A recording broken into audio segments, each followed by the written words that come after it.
Lux your way with the Lux Cravings boxes from Taco Bell. There's the classic $5 box, the indulgent $7 box, and a whole new obsession in the $9 box, the Flamin' Hot Grilled Cheese Burrito. Try the Lux Cravings boxes at Taco Bell today. Find your sun with Sun Cruiser Vodka Iced Tea. Made with real iced tea and real vodka. Cold, refreshing, and made for moments like these all year long. Let the good times cruise with Sun Cruiser. As sports fans, we may cheer for different teams, but there's one thing that we can all agree on. We want the game to be big. And with 3 levels, 30 cabanas, a 143-foot screen, 6 clean pools, and endless cold drinks, it doesn't get any bigger or any better than Stadium Swim in Las Vegas. All sports, all seasons. It's more than a pool deck. Stadium Swim. It's the only thing like it in the world. Check out the all-new Blue and Orange store at the Boise State Hall of Fame. The Blue and Orange store has your best game day gear. We're talking jerseys, hats, bumper stickers, car flags, more than 4,000 hats on the hat wall. If you want the best Boise State gear, make sure you check out the Blue and Orange store online at theblueandorangestore.com or the all-new Blue and Orange store down at the Boise State Allen Noble Hall of Fame. How's your day going? Going good. Thank you again.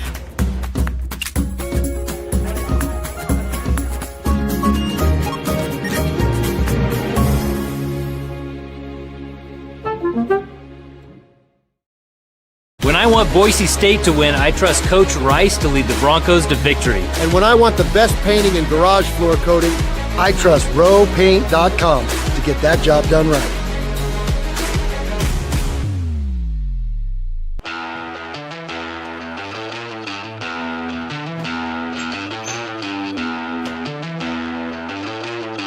Really, guys? What? Jackson's always had those game records. Let's go!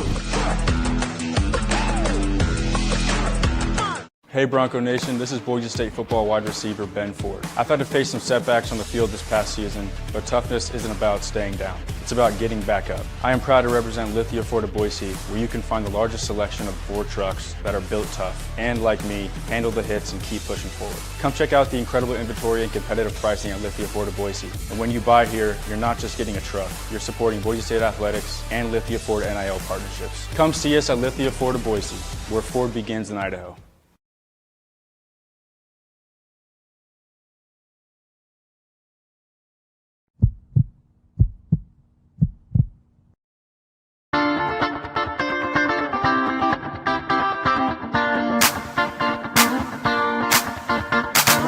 Welcome to the Lithia Ford of Boise pregame show from Bronco Nation News. Game time is approaching, and we're getting you ready with the latest pregame news, interviews, analysis, and more from BNN.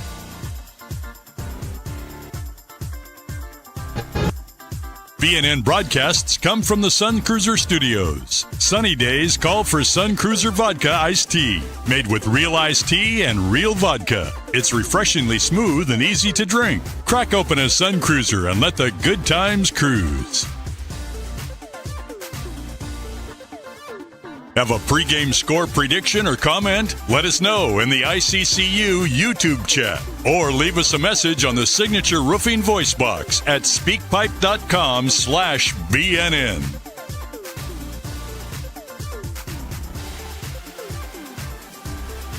The BNN pregame show is presented by Lithia Ford of Boise and our major sponsors Jackson's, Taco Bell, Idaho Central Credit Union, rowpaint.com, and the Blue and Orange store.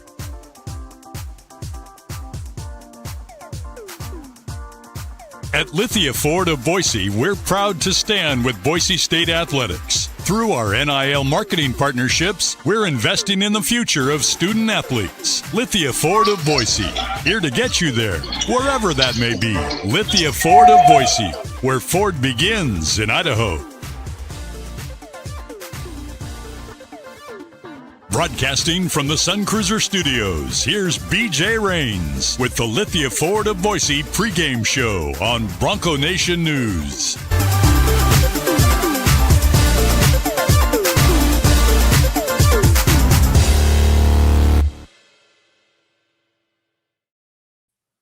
Well, how we doing, Bronco Nation? Happy game day to you. Boise State, Fresno State, live from the State Mart Center in Fresno, California. To see the Boise State Broncos on the court warming up. Our man Mason sending us some videos. We appreciate that. The women's game has ended, and now it's time for the main event. Boise State and Fresno State here on Bronco Nation News. How we doing? We got Abe Jackson live here, courtside. Abe, appreciate you for making this work, man. Hope you can hear us okay. But how's the State Mart Center, man? Give us the doesn't a big crowd yet, but give us the sights and sounds here, man, as Boise State, Fresno State gets started here in about an hour.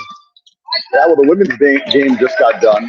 And you hear me all right? Give me a nod or something if you can hear me. You good to go? All right. So the women's game just got done. UNLV women beat Fresno State. So now the Bronco men are warming up here right behind me. You can see them warming up there. And, State Mart Center, it's a giant place, right? I mean, they cordoned off the top row. You can see that black tarp that goes across there. And so then it's just a lower bowl. But I don't think there'll be too many fans here, but I think there'll be more than some other years because Fresno State has been playing pretty well. Well, I'll tell you what, Abe, and I know they curtained it off, probably smart given the crowds they've had, but kind of a sticky game for Boise State, man. They've won 2 games in a row, obviously trying to keep this thing rolling tonight, but Fresno State, man, they've I know the record isn't maybe indicative of how they've played, but what do you make of this game tonight, man? Because Boise State trying to keep this thing rolling, but against the Fresno State team that has played pretty well despite what the record shows. Yeah, exactly. I mean, their last couple games have been losses, but they were up huge double digits against New Mexico here in this building. And then they also were on the road at Colorado State and had a big lead and then lost that. So they've been playing well, even though they've dropped their last few. This is a team, though, that I think can get hot, especially a guy like Heidbleeder, who Boise State's familiar with, played 2 years at Air Force and transferred to Clemson, and now back in the Mountain West of Fresno. So it's also a place that the Broncos have kind of struggled sometimes shooting the ball in this arena here. So I don't think it's one that you can just walk through. You're going to have to play a pretty good game.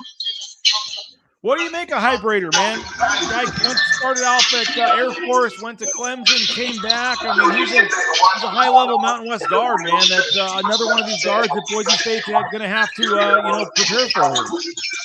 Yeah, I think Heidbleeder's a little bit different than some of the other guys who've lit Boise State up. He doesn't have elite ball handling or elite speed. He's a very crafty guy. He's got a great shot if he has some space. But I don't think he's going to give him maybe the trouble that a guy from UNLV or the guards from Nevada or Utah State could give the Broncos. But again, he has the ability to get hot, and he is a very good shooter if he has some space. He's Abe Jackson. You're going to hear him in about 22 minutes over on 670 KBI. Coming up with Bob Bealo. You can see behind him, Boise State warming up. What do you make of the Fresno, the State Mart Center and the arena there? And you mentioned the women's game ending, but you can see behind you, Abe, like there's like 6 guys behind you in the crowd. I mean, I know it's still an hour till tip-off here, but one of those games where the atmosphere is not going to be maybe what it is. In some places, you're going to have to bring your own energy, so to speak. What do you make of the atmosphere and the crowd and Boise State kind of coming up with their own energy tonight? Well, the good thing is that they played in environments like this before. I mean, they played in places that you do have to create your own energy. In Maui, they had to do that a little bit. There were pretty good crowds there, but of course, at San Jose, they had to do that. So, I don't think they're going to have any trouble, creating their own energy. They're playing well. Dylan Andrews and Fielder have put together about 4 or 5 really good games in a row, so looking for them to continue it too. So I don't really think the environment's going to be too much of an issue for the Broncos. What have you liked the last 2 games, Dave? 2-game winning streak here. I mean, what have you liked that you hope continues here down the stretch? Well, one thing I liked about the last 2 games is that they held teams to, I think, 43% shooting, maybe even 42% against Wyoming, and they've been giving up almost 50%, over 48% in conference on the defensive end. So for them to only give up 42 and 43 in their last couple games, it shows me that maybe they're getting a little bit back on track defensively, and they don't have to score 85 or 90 points to get a win. What else are you looking at, Abe, in terms of the team? The games, we saw San Diego State lose a tough one today, obviously to New Mexico. But in terms of building off the last couple of games, trying to finish. What are you looking for? What are you hoping to see tonight? I'd like to see the defense continue because, I mean, this Bronco team can score, but so can a lot of teams in the Mountain West. So if you're looking at a run in the Mountain West tournament, your defense is not there. You got to score 85 or 90 a game to get the game. I think that's going to be tough. So to have the defense come back around, I think will really help us have a team back at full strength. We had the flu, it knocked it out for, one game we didn't play, and I'll bet he wasn't himself for about a week and a half. So I think in the last game, you really saw a team back to himself. So I'm really hoping that the defense comes along and keeps playing like they have the last 2 games. Abe, what else you got for your keys to a Boise State win tonight? Well, they're going to be a little short-handed. I mean, I think I can say this, but you see my finger right there? That's Carmichael. And he is he's in a boot sitting on the bench right now, so he is not warming up. I don't know if he's officially been considered out, but I can just tell you that he's sitting on the side, not in warm-up, and he has a boot on his right foot. So I think it might have been from the tweak of an ankle when he went down against the Cowboys in the last home game. Wow. Well, we appreciate your time, Abe. Thanks a lot for joining us, man. We'll see you here soon. But we'll be listening, man. 670 KBY. Thanks a lot for joining us, Abe, man. We appreciate you for making this work, man. Yeah. Thanks, guys. Appreciate it. There he is, Abe Jackson on the post-game show or pregame show here on BNN. We appreciate him as well. We got our man Nathan Carroll joining us as well. Nathan, they said they could barely hear anything, so hopefully that was an issue with Abe, and hopefully we're good now. But we got, in the next 15 minutes here, we got Derrick Marks and our man Ryan Watkins joining us. Bottom of the hour, it's 2:30 overseas. They're going to join us here in the middle in the next 15 minutes or so. So hopefully we figured out the audio issues, or that's just something with Abe. But how you doing, Nathan, man? It's going to be a fun game tonight, fun broadcast tonight, but a big game for Boise State here against Fresno. Yeah, thanks for having me on, BJ. Looking forward to it. It's going to be fun to do this sort of BNN-Cast style presentation and be able to actually give some commentary throughout the game. Looking forward to it. Absolutely a big one for Boise State. One that on paper, I guess if you haven't been following the Mountain West this year, you might think should be an easy one for Boise State, or even if you just look at Fresno State's record at 12-16, might think it's an easy one. But the reality is this is a pretty good Fresno State team, and they've particularly at home been able to string together some strong performances. Notably, earlier in the season, we're able to beat Colorado State at home by 10. They beat Wyoming at home. So, and they beat a UNLV team at home that Boise State obviously got swept by. So it should be it's a game that obviously you hope that Boise State wins, and they need to win for some of the seeding implications, and we can get into that later. But a game that might be a little tougher than some maybe more casual members of Bronco Nation would expect. No doubt. So let us know now. I believe we're good on the audio. I know Abe was doing his best to jump on there in the arena. We wanted to give you a live arena view there. So let us know how that's going. And if you can hear us better now, hopefully you can. But again, we got Nathan, we got myself. We got there's a look at the warm-ups there in Fresno. We got a number of folks. A BNN viewer, Nathan, his name's Mason, and we appreciate him for joining us. He's sending me videos. We're going to play those during the broadcast here. But Mason, a BNN viewer, is at the game in Fresno and sending me videos, and we're going to play those here throughout the game. But I think we're hopefully good on the broadcast. Let us know how the audio is. But again, Derrick Marks, the number 4 leading scorer all time, is going to join us in about 15 minutes. We got Ryan Watkins, a top 10 rebounder scorer as well. We got Max Rice. We got Tyson Degenhart. We got Abu Kigab. I mean, we got Chandler Hutcherson, the only first. I kept sending out texts, and I was telling folks, hey, this guy's joining, and everyone's, oh, I want to be a part of that. So it's going to be a fun broadcast. We got our Sun Cruisers here. Hopefully folks have their Sun Cruisers as well. We appreciate Sun Cruiser. Again, send us an email, send us a photo if you have your Sun Cruiser for the game tonight. But we're going to get the game right here on this feed. You're not going to have to go anywhere else. Go on your live screen there on your TV. Put us on the YouTube app. And you can go right there on your full screen broadcast here. We're going to have the full broadcast of the game right here on BNN. And assuming Boise State wins, we'll have the post game as well with Coach Rice and a player or two joining us. But having a Sun Cruiser, enjoying the game. Appreciate all you guys for joining us. And Nathan, I mean, 3 games left in the regular season. It does seem like Again, we're going to have all kinds of former players joining us. Tell your friends, come join us. Can't wait for this game. But it does seem like this game tonight is really going to kind of set the tone for the final week here. And if you can win this game, get 3 in a row, San Diego State Tuesday, Colorado State Saturday. Like, it just does seem like this game tonight is a big one in terms of kind of setting the tone for the rest of the season. Yeah, absolutely. If you look at this 5-game stretch to finish the season, beginning with that San Jose game at home, if you look at the KenPom projections, just incrementally scaling down Boise State's win probability. Boise going to be slight favorites. KenPom has it as a 3-point advantage, but then you get San Diego State after this on senior night. KenPom's got that pretty much a coin flip. And then you've got at Colorado State, where Boise State might be a slight underdog. So, you know, we said after that Utah State loss, if you can find a way to finish the season 4-1 or 5-0, you put yourself in a better position to get the seed that you want heading into the Mountain West tournament. And this game, really, if you win this one, you guarantee at least a 3-2 finish down the stretch. And you put yourself in a spot that if you can just split these last two with San Diego State and Colorado State, you got a good chance to jump up and get potentially to like a 6 seed, which I think is really the ideal spot for Boise State where they're at in this point in the season. But all that to say, yeah, no doubt about it. This is sort of the turning point of the end of this season for Boise State, where if you win this one, you're definitely building momentum going into those last two. He's Nathan Carroll. My name is BJ Rains. Again, Bronco Nation News Live here on Bronco Nation News, all of our social media channels. Going to be a fun broadcast, not going to lie. Going to be a little hectic, a little just different guys joining at different times. Nathan's going to be kind of my safety blanket who's available whenever we need him to jump in. But we got Max Rice. We got Tyson Degenhart coming on to start the broadcast at about 6 o'clock.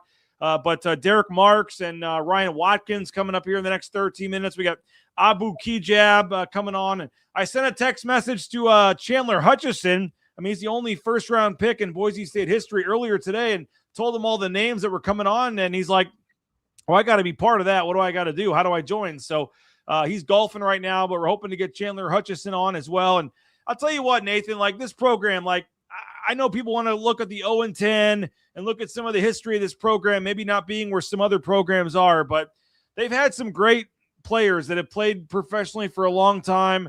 And, you know, you look at this Leon Rice era here, and we're hoping tonight to kind of celebrate this. All these fans that are watching tonight, like, let's celebrate Boise State basketball. We're going to watch the game with you. We're going to talk to all these former players. And I know maybe it's not the, Duke or Kansas or whatever else in terms of the history of this program, but I think tonight we got a chance with all the former players we got coming on to kind of celebrate this program. And they've had a lot of players, Nathan, that have played professionally, gone to the NBA, and going to be fun tonight to kind of hear from some of them. Yeah, absolutely. And really get to bring back so much of what the past, 15 years at this point of Boise State basketball have been, but even more than that, just get to bring in what Boise State has been in the Mountain West, right? I think all those guys that you talked about played for Boise State as Mountain West members, and this being the last season in the conference, it is kind of a last hurrah for this sort of chapter of Boise State basketball being in the Mountain West, and getting a chance to celebrate it against a team that Boise State is going to get to see heading over to the Pac-12 in Fresno State. Yeah, no doubt about it, man. And Fresno State, kind of a scary team here, Nathan. I mean, you talk about what they bring to the table here, and, whether it's Highbrighter, whether it's some of these guards. And I know that I was kind of hard to hear Abe Jackson. Did you hear which guard that he said was still in a boot? Was that Collins? No, I think he said Pearson Carmichael. I thought he said Pearson Carmichael in a boot and not warming up. Okay. That's what I had thought he had said, which would check out. I mean, he got hurt in that last game that we saw against Wyoming, came back in the game. But yeah, with some of the music in the arena was tough to hear, but I thought he said Pearson Carmichael in a boot and not able to go today, which obviously would be a big loss for Boise State. That's Pearson Carmichael. When he's at his best, is one of the better microwave scorers in the conference who can go get you 12, 15 points and a half when you need it. And in a game where it's probably going to be a sleepy crowd, Boise State probably going to have to bring their own energy, so to speak. That's a guy who pretty consistently has been able to show up and bring his own energy at times for this team. So eats into the depth, eats into the scoring potential if he's not able to go, which it sounds like that's the case. And it's it certainly brings a new dynamic to this game that I don't know if we were anticipating. I know seeing him come back into the game against Wyoming, I just kind of assumed that he'd be good to go, that he would suit up here against Fresno. But yeah, it sounds like from our man Abe that may not be the case. Yeah, looking at a live look again. Our man Mason Weisenberger, appreciate him. He's a fan of BNN. He's at the game right now, sending us videos. So you guys are seeing pretty much a live look. He's sending these videos, and we're getting them posted right away here. And Nathan, I don't see Pearson Carmichael warming up. So yeah, Boise State in the blue jerseys, in the blue uniforms, getting set for this game tonight. So that is going to be a big one. We saw him at the women's game wearing that boot. And if he's not able to go, I mean, I assume, RJ Keene's going to get the start, Nathan, but certainly an opportunity for him and some other guys to get some extra minutes here. Yeah, RJ Keene coming off one of his better games of the season. You'd assume he slides back into the starting lineup, which would give you the starting lineup we saw for most of non-conference play. I'd assume with Dylan Andrews, RJ Keene joining Meadow, Buchanan, and Fielder to round out the five. I think it's probably a big spot for Bon Boim as well. I'd imagine he's got some minutes here and there in conference play, but I would imagine with Carmichael out that you're probably going to see a little bit more of Bon Boim today, and we'll see how he responds. Fresno State, they've got some wings who are fairly athletic and could be a matchup issue for a guy like an Andrew Meadow or an RJ Keene, that maybe Bon Boim has a chance to show off some of that length and versatility. No doubt. Again, you see Boise State warming up against Fresno State. Game time coming up here in about 37 minutes or so. We got Ryan Watkins, Derrick Marks coming up here momentarily as we celebrate Boise State basketball and the history of Boise State basketball, and just kind of have some fun tonight. Boise State and Fresno State here on Bronco Nation News. Again, we're broadcasting the game right here on BNN. You're not going to have to change the channel, not going to have to change your feed. Make sure you're watching this feed right here on BNN, and you can watch the game right here on your smart TV. So if you're watching on YouTube, one of the smart channels, make sure you go ahead and make us full screen on your TV and things like that. And you can watch the game right here on Bronco Nation News. You see the Broncos warming up on the court. We got Lithia Ford of Boise, our title sponsor. We appreciate them. Lithia Ford of Boise. Appreciate Lithia Ford, our title sponsor, for their support of Bronco Nation News. And whether it's Ben Ford, some of the other, Matt Wagner deals they have, Lithia Ford of Boise. Check them out online, lithiafordboise.com. Having some Sun Cruisers tonight, enjoying the game. Sun Cruiser, real iced tea, real vodka, whether it's the iced tea lemonades, whether it's the vodka lemonades, they got you covered at Sun Cruiser. Check them out online at, the Sun Cruiser website. And we appreciate them for their support of BNN. Idaho Central Credit Union, ICCU.com. Pearson Carmichael, ICCU.com. And again, it sounds like he may be out tonight for tonight's game. We'll have to see as we go here. But Natalie Pasco, whether it's the women's team, men's team, Idaho Central Credit Union, online at ICCU.com. And Rain's family, we love ICCU. We appreciate them for their support of BNN. Make the switch today, Idaho Central Credit Union, ICCU.com. If the Broncos can get 75 points tonight, Nathan, we can get 75-cent fountain drinks over at Jackson's on Monday. So use that Let's Go Rewards app, and if the Broncos get 75 points tonight, you get a 75-cent fountain drink from our friends at Jackson's over on Monday. But Jackson's, we appreciate them for their support of Bronco Nation News. Jackson's, check them out online. JacksonsStores.com. We appreciate their support of Bronco Nation News and our friends at Jackson's. Taco Bell, TacoBellWorks.com. SON Management Group, the Nicolason family. We appreciate them for their support of Bronco Nation News. And if you're looking to get some fast food, get a quick meal, we appreciate Taco Bell, TacoBellWorks.com. Check them out, TacoBellWorks.com. And again, the SON Management Group and the Nicolason family, our friends at Taco Bell. Our friends, we got a lot of things going here. I'm getting videos. I got guests popping on. Nathan, it's kind of a crazy free-for-all here. It's going to be a fun couple of hours. We appreciate Taco Bell. One more major sponsor I want to thank here is the Blue and Orange Store, online, theblueandorangestore.com. Online, theblueandorangestore.com.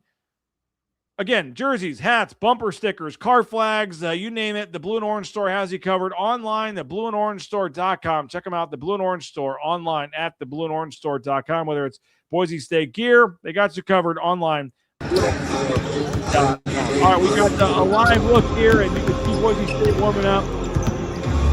Trying to see here, Nathan, if Pearson Carmichael is on the bench on the side. This was the most recent video sent to us, and if that's the case from Abe Jackson, looks like he is probably out tonight. But just a look here at Boise State warming up. Dylan Andrews, first trip to the State Mark Center for him. We're 35 minutes to tip-off. We got Ryan Watkins already in the system, ready to go. We can just go to Ryan Watkins right now. If he wants to join us, we'll go right. One of the greatest players in Boise State history, our man Ryan Watkins. Ryan, hey, what's up, man? Whose birthday we got tonight? There he is. How we doing, Ryan? Do we got you? Are y'all talking to me? I can't hear y'all. What's up, man? We got you. Do you have us?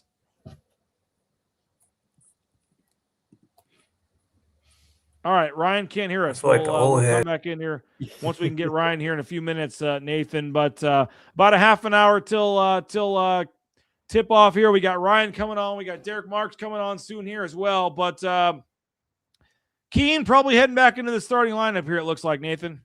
Yeah, it looks like it. RJ Keene coming back into the lineup. As we alluded to, had a really strong game in that last outing against Wyoming. Kind of one of those vintage RJ Keene performances. Finishes the game with 9 rebounds, which was a team high. Had 4 assists, which was a team high. 2 blocks, 2 steals, both of those team highs. Just, again, typical RJ Keene, right? Like, did all of the little things, did everything except the scoring, and let the scorers, the Dylan Andrews, the Drew Fielders, the Javin Buchanans get the buckets, and it worked well. I thought his impact in that game was paramount in Boise State being able to grab a win against a pretty solid Wyoming side. It's certainly no slouch of a team, and so.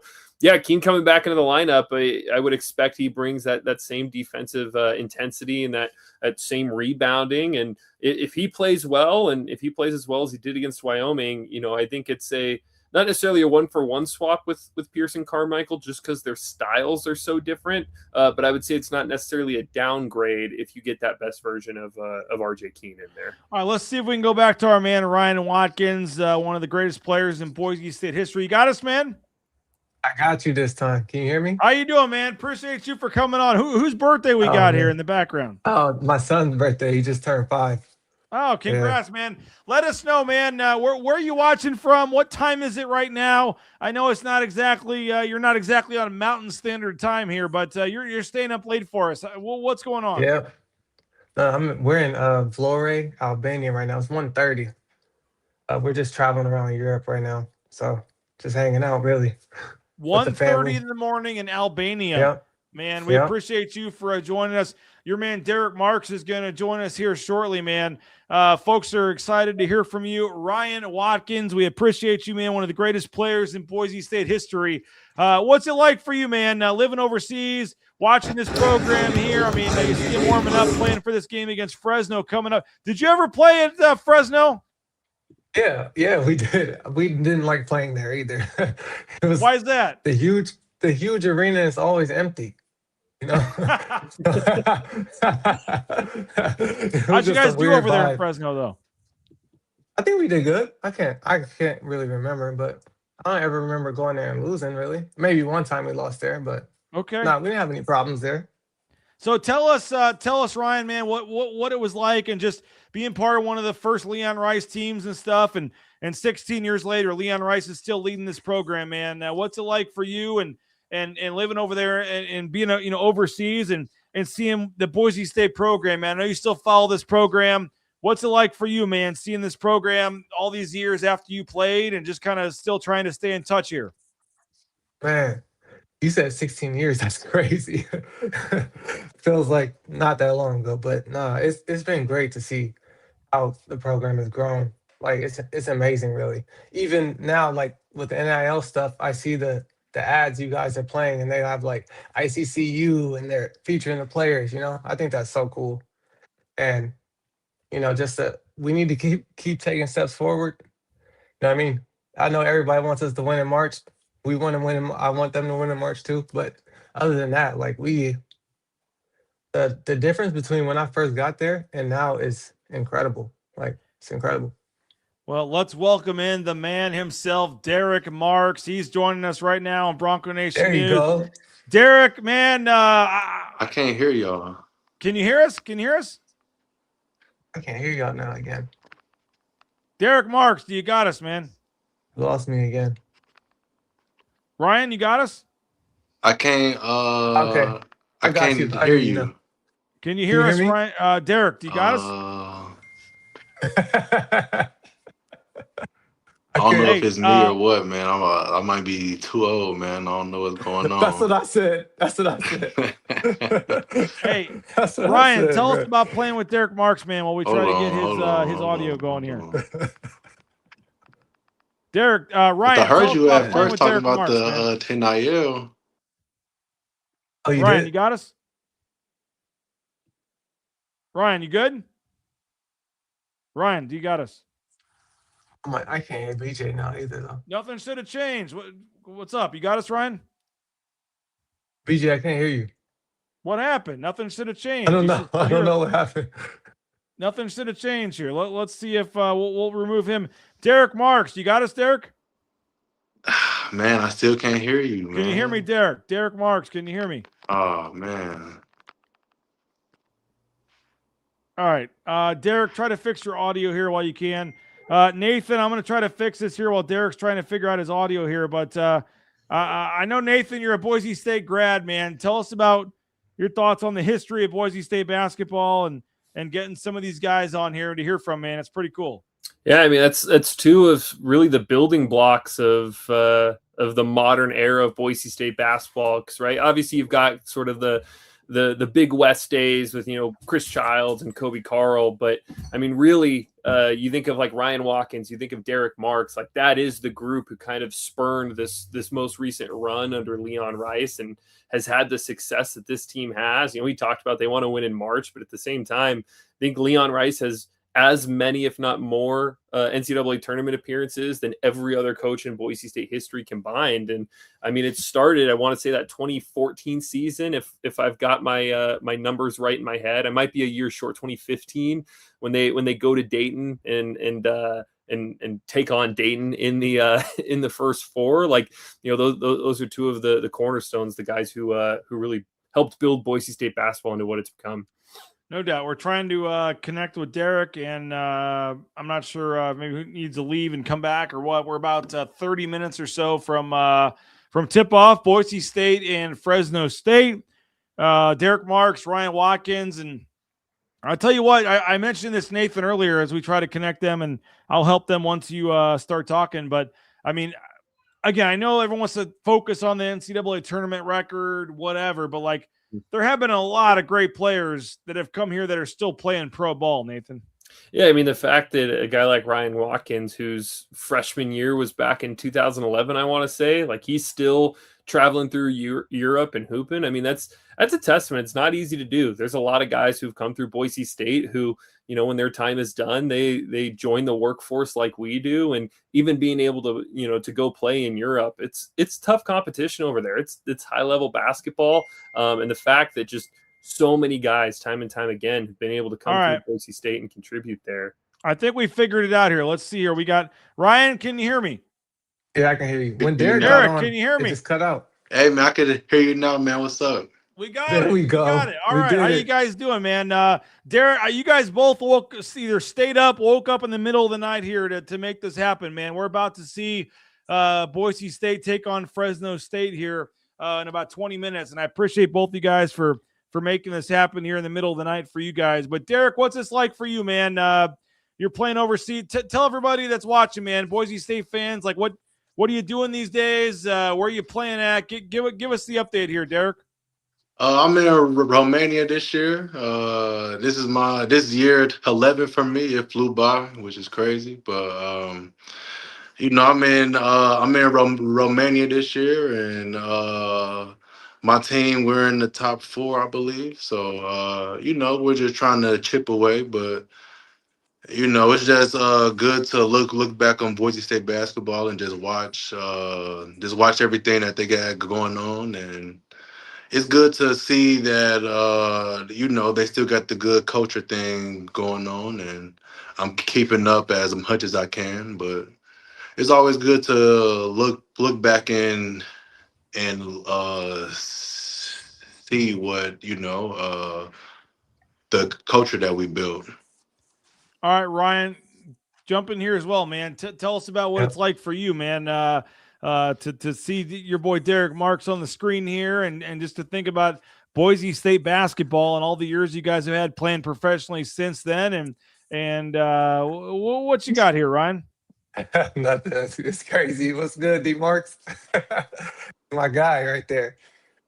No, but man, it is crazy to see how far the programs came and the culture that we built for real. And you can't hear me? You got us old heads on here and we can't hear each other. It's crazy. You're good, man. You're good. Keep it. You're good.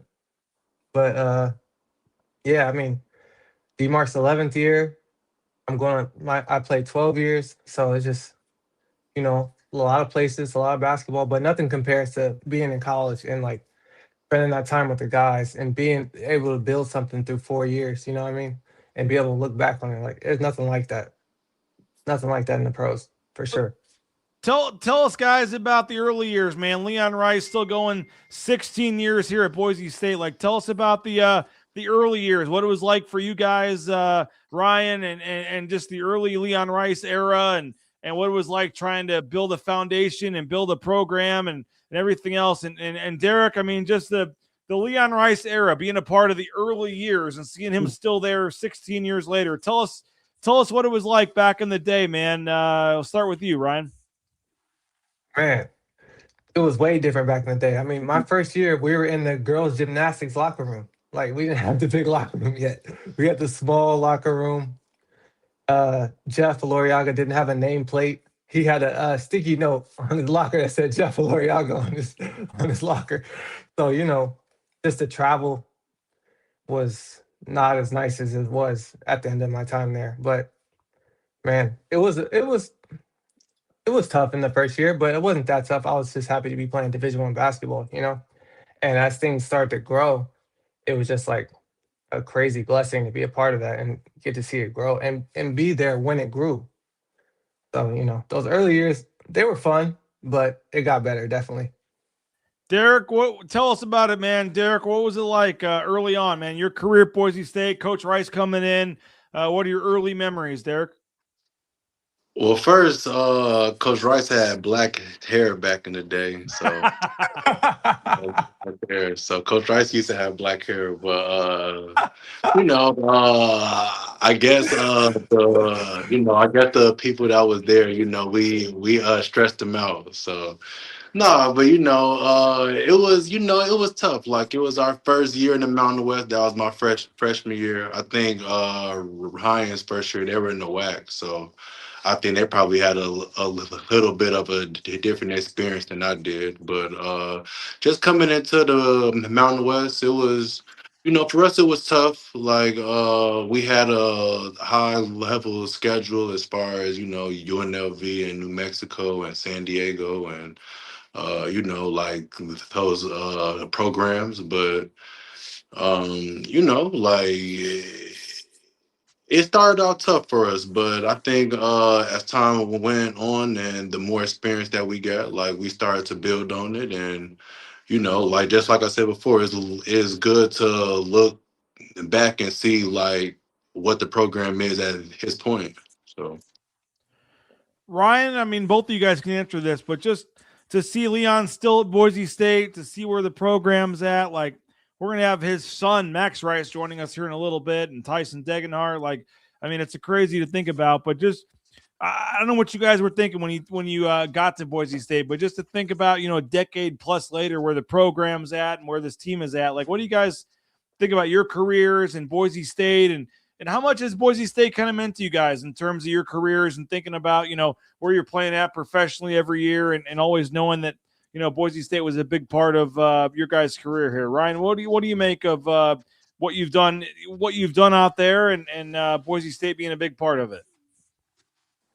Man, I think, I really grew up at Boise State. You know what I mean? Like, I really learned a lot about basketball. I really became the player that I am today going there. Obviously, I added more to my game and stuff, but, I kind of developed what kind of player I wanted to be when I was at Boise State.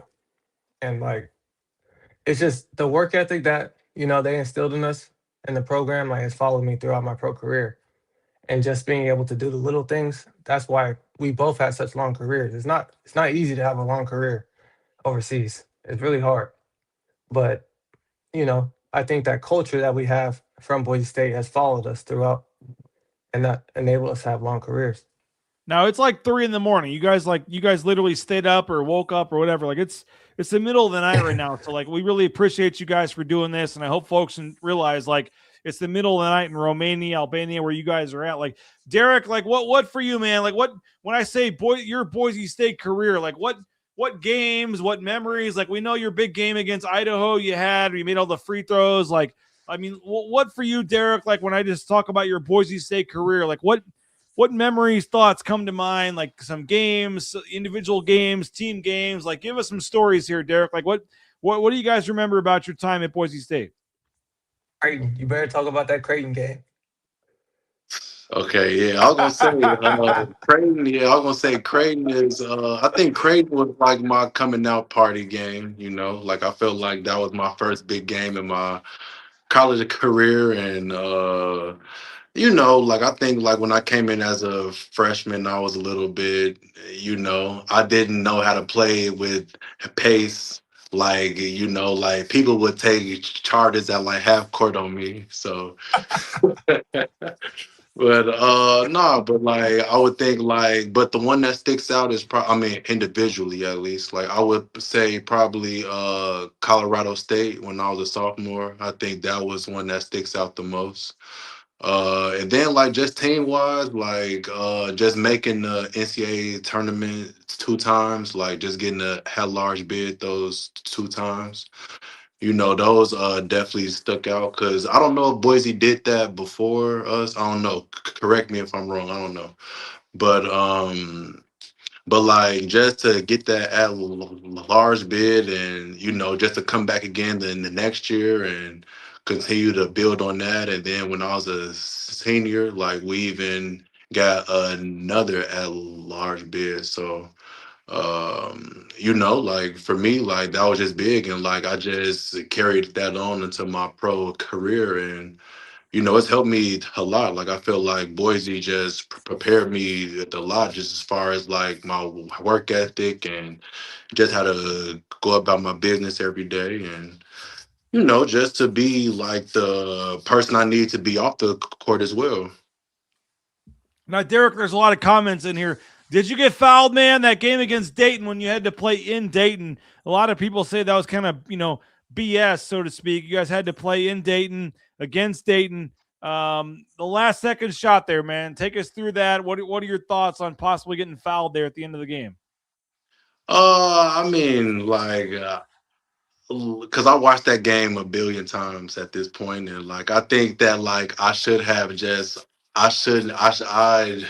have counted on the referees to bail me out. I will start there, but I do think that like it's one of those plays where it could have went either way. I mean, I think everyone can walk away and say I got fouled, and I think there's also some people that will say, that he didn't get fouled. But like in my own opinion, I mean, I think I did. But like that's just my opinion. But I do think that like I should have made another decision, honestly. Ryan, when I say your Boise State memories, man, you mentioned the Creighton game, but what games, moments come to mind for you, Ryan? Oh man, making the tournament too. That was, sitting in there in the locker room and watching us get put on the board was just crazy. I tell people this all the time. Like, I grew up watching the Pac-10 and UCLA and them. They made the tournament every year. So when I got to Boise State, I'm like, I thought you just went to the tournament like automatically. Like, and the first 2 years we didn't get there. So to get there that third year was just incredible. Obviously, like I had a bunch of big rebounding games. Like that was That was big for me. Like the 22 in New Mexico, that was probably my favorite rebounding game, even though we lost. But yeah, He had 11-11. That's crazy. 11-11. 22 rebounds in a game, man. That's unbelievable. I got the record in Japan right now. I got 31. In one game? Yeah. That's crazy. The 31. 31. Wow.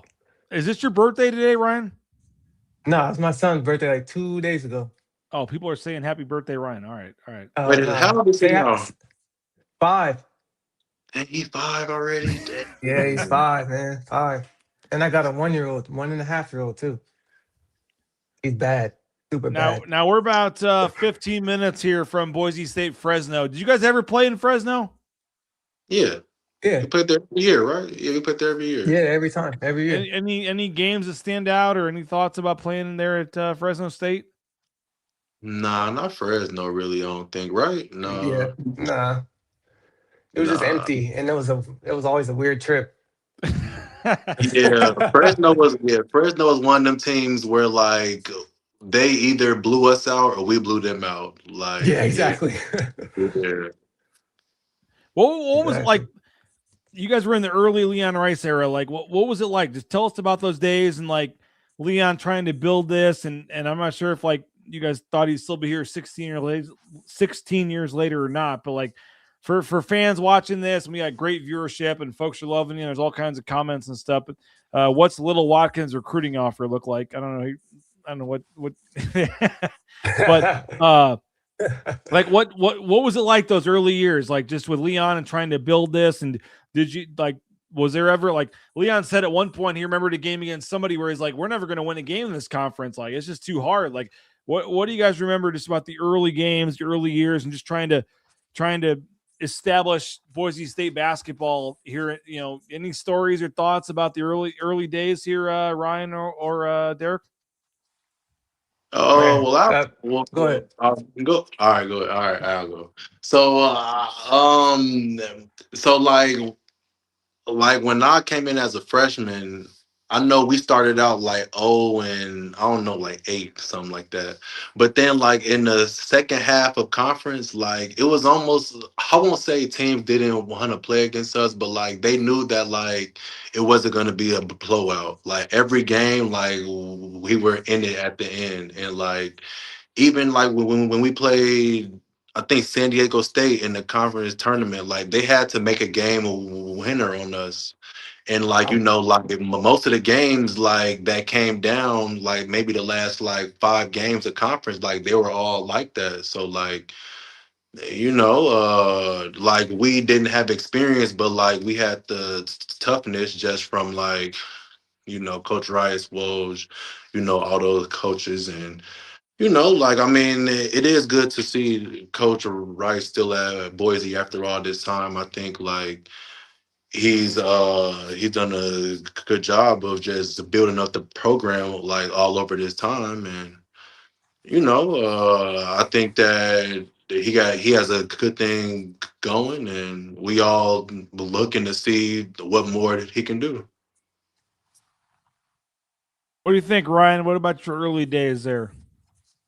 Man, yeah, it was tough that second year. But like Derrick said, we started to figure it out towards the end. But it was a lot of heartbreak in that second half of the season. Like I remember when Jamal Franklin hit the buzzer beater from like half court, he banked it in. Like it was crazy. And we went to San Diego State. I don't know if it was. I think it was that year. Yeah. When Chase Tapley hit the corner 3. Nah, that was the next year, I think. That was the next year. Because I think his hand was broken. Nah, because Tom, he missed the 3 in the corner in my freshman year. Okay. Yeah. Yeah, but we had a lot of heartbreaks, man. But A lot of heartbreak. obviously, a lot of them. But we figured it out, What was Coach That was just Rice's how kind of toughness coming sales through. pitch? Like, I mean, I know he's got a lot more gray hair right now, but like 16 years later, like what was Coach Rice's like early sales pitch, like early kind of getting you guys locked in, like coming from Gonzaga and everything, like an assistant coach? Like give us some stories or thoughts about Coach Rice, his early his early, why he sold you guys on why Boise State basketball could be something that could, why you guys wanted to be a part of it. Well, when Coach Rice first started talking to me, like he came from Gonzaga, so like whenever he would call me, he would be like, "Man, like you're Jeremy Pargo." He was like, "You're his twin. Like you're just like Jeremy Pargo," and like he's a Chicago guy too.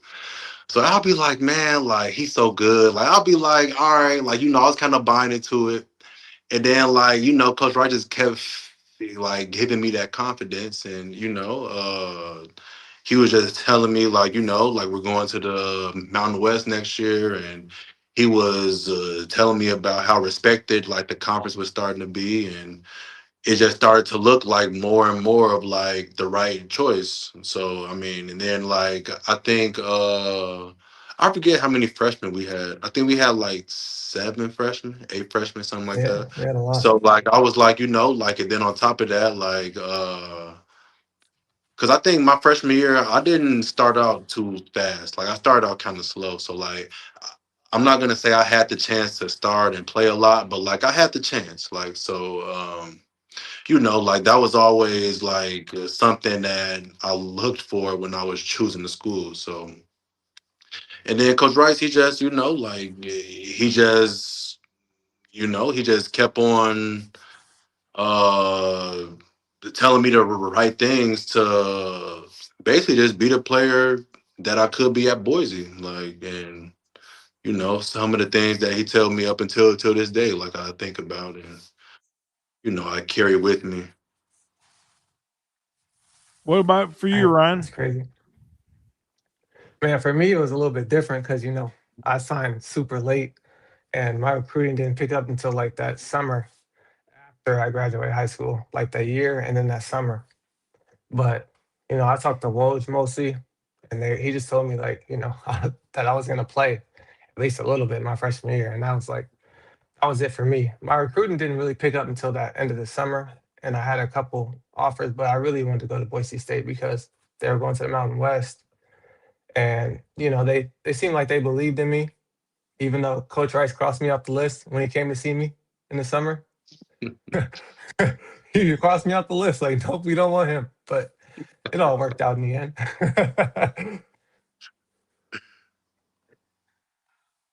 What was it like for you guys? I know they have the TBT team and all that, but like, how much are you guys still following each other and seeing where guys are playing? And Derrick, I mean, you're still pushing Romania, like after all these years, like what's it like to kind of follow each other and kind of see how you guys are still doing?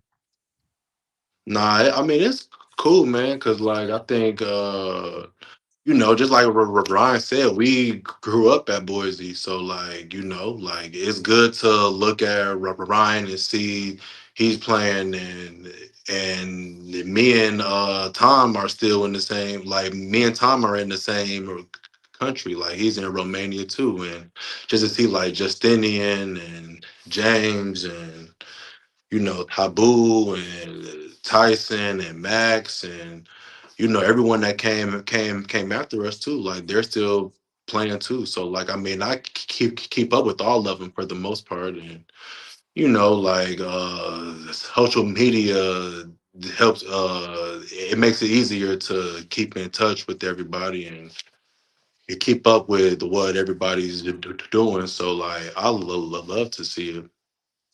Derrick, for you, like all these years, man, like what's this year 13, 14? Like, I mean, just what's it like, Derrick, to just be still pushing, still making a paycheck, playing basketball? Like, I mean, tell us about your journey, man. What's your journey like, and why are you still pushing here to play professionally and make some money here, man?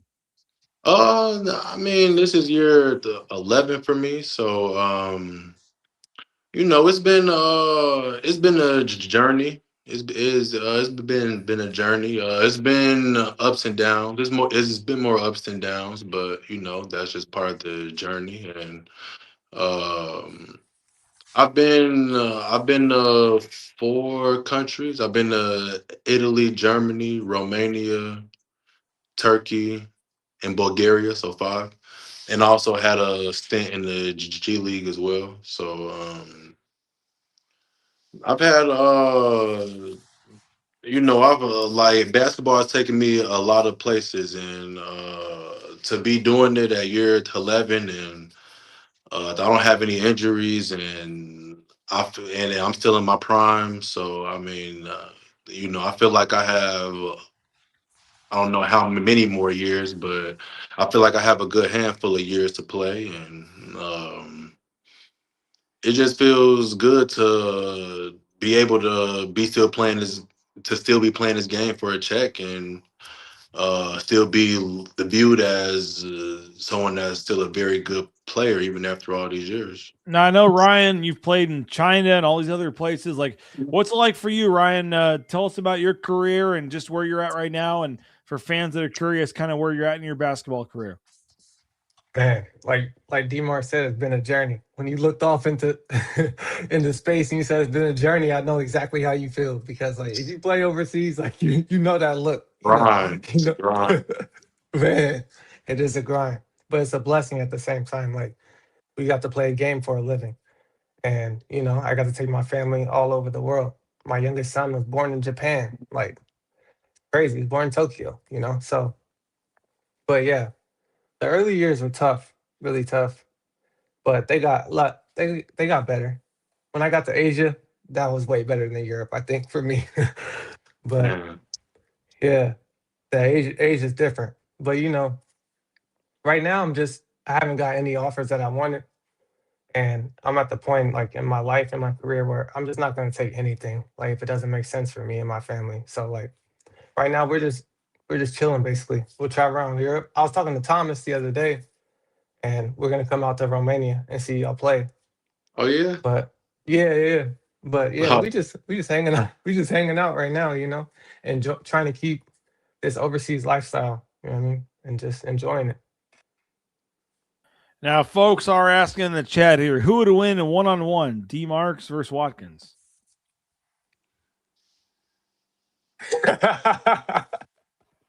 Me against the world. I don't know, because he gonna get all the. Hold on, is it one shot? I was gonna say he gonna get all the boards. So if it's only one shot, I have to gotta take make it. them all. I was gonna say You gotta make them all. because if he could get the boards, I don't know, I might not have a chance. Hey Ryan, tell us about D. Marks, man. I don't know how you first met him, whatever. But what do you make of D. Marks as a player and what he did at Boise State, and to see him still playing pro ball, man? What do you make of that, Ryan? Man, it's incredible. He had an incredible career, Hall of Famer. And when I first saw D. Marks, I tell him this all the time. He had the jeans on. Where is that? I was in Chicago. Or is that? Was that at Taco Bell? Funny, bro. Yeah. My man, he did the East Bay with jeans on. Like crazy. But nah, I was a young like to boy see the things I said, who are they getting to come here? But no, he's his career has been incredible to follow. Like his development has been incredible, and for him to still be playing, 11 years later, that's not easy. Like I know I keep saying it's not easy, but like if you've been overseas, you understand how hard it is to continue to like persevere through everything. Even though you are playing basketball for money, there's still a lot of things you have to persevere through. Yeah. What do you make, Derrick? What was your first impressions of Ryan Watkins as a big guy for you?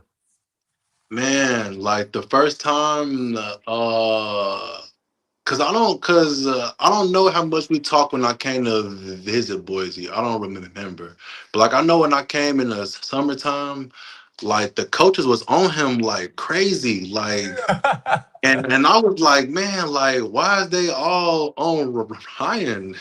Shit like this, but then like it was like, nah, like he gonna be good, like he gonna be like one of the best bigs to come through here, and I'm like, okay, so like why y'all on him so hard then? Like But then, like, nah, but then, like, he would play Hope and Jim, and, like, he was always the big, like, you wanted on his team. Like, him and Buck was always the two bigs you wanted on, like, on their teams. Because, like, they would play hard, they would get all the boards. And then, like, at Boise, Ryan wasn't shooting a three ball like that. But now, since he been playing pro, he done stepped out a little bit, and now he been knocking that three ball down. So his the development has, skyrocketed. Then you add on like his rebounding ability and just his touch and his IQ. Like I feel like that was big for his career. Well, we're going to have Tyson, Max, some other guys joining us. We're getting ready for the actual game here. They're starting in a couple of minutes, but I appreciate you guys waking up, middle of the night. Well, any final thoughts just for, we got, 500 plus fans watching right now, Boise State fans that, remember your career, remember your time here. Like, any final thoughts just, before we let you guys go and we get to Tyson and Max and some of these other guys? Like, you guys stayed up in the middle of the night for this, so we really appreciate it. But any thoughts, Ryan, either of you guys, just your final thoughts on this program, this team, what it means to you to be a Bronco, and just how you guys are following this team even overseas here as they get ready for a game tonight here in a couple minutes against Fresno State. Man, like I said, it means a lot to us. Like, obviously, we're up in the middle of the night to talk about Boise State, like I said, like we talked about earlier, like we grew up there. And like to see Max Rice play for Boise State was crazy because when we got there, he was just a little kid, and to see him grow up and be able to play, for his dad and then Extra Mile Arena or Taco Bell Arena, like it was just amazing to see. And like the culture that, like Derrick said, the culture that we built has lasted, through this time. And we just showed up, worked hard. We had good people on the team, and that just carried through.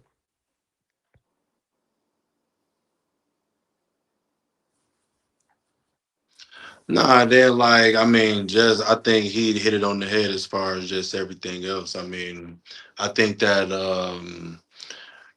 just like you said, like even watching Cade like at Boise, Cade was, I don't even know how old Cade was when I first met him, but like even to see him in a Boise State jersey, Yeah.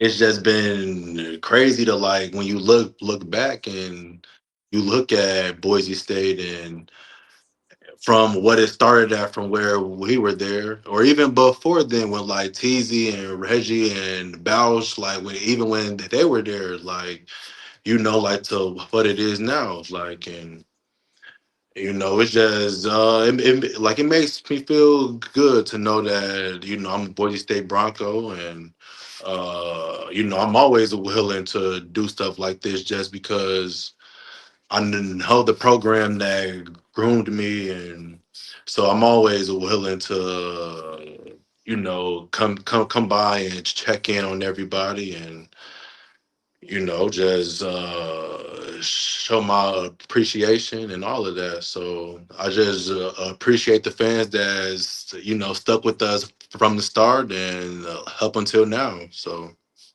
yeah, that's about it. What's up, Look, Super Max, we Red? was just talking about you, Look at man. him. Look at him. I know I came in at a good time. I heard you guys saying good things. I appreciate it, man. That's love. Yeah. That's Oh, awesome. y'all went. Hold on, wait. I don't know what happened. Where are you guys at right now? Okay, there we go. Okay. I'm in Albania right now. Albania? Where are you at, D Marks?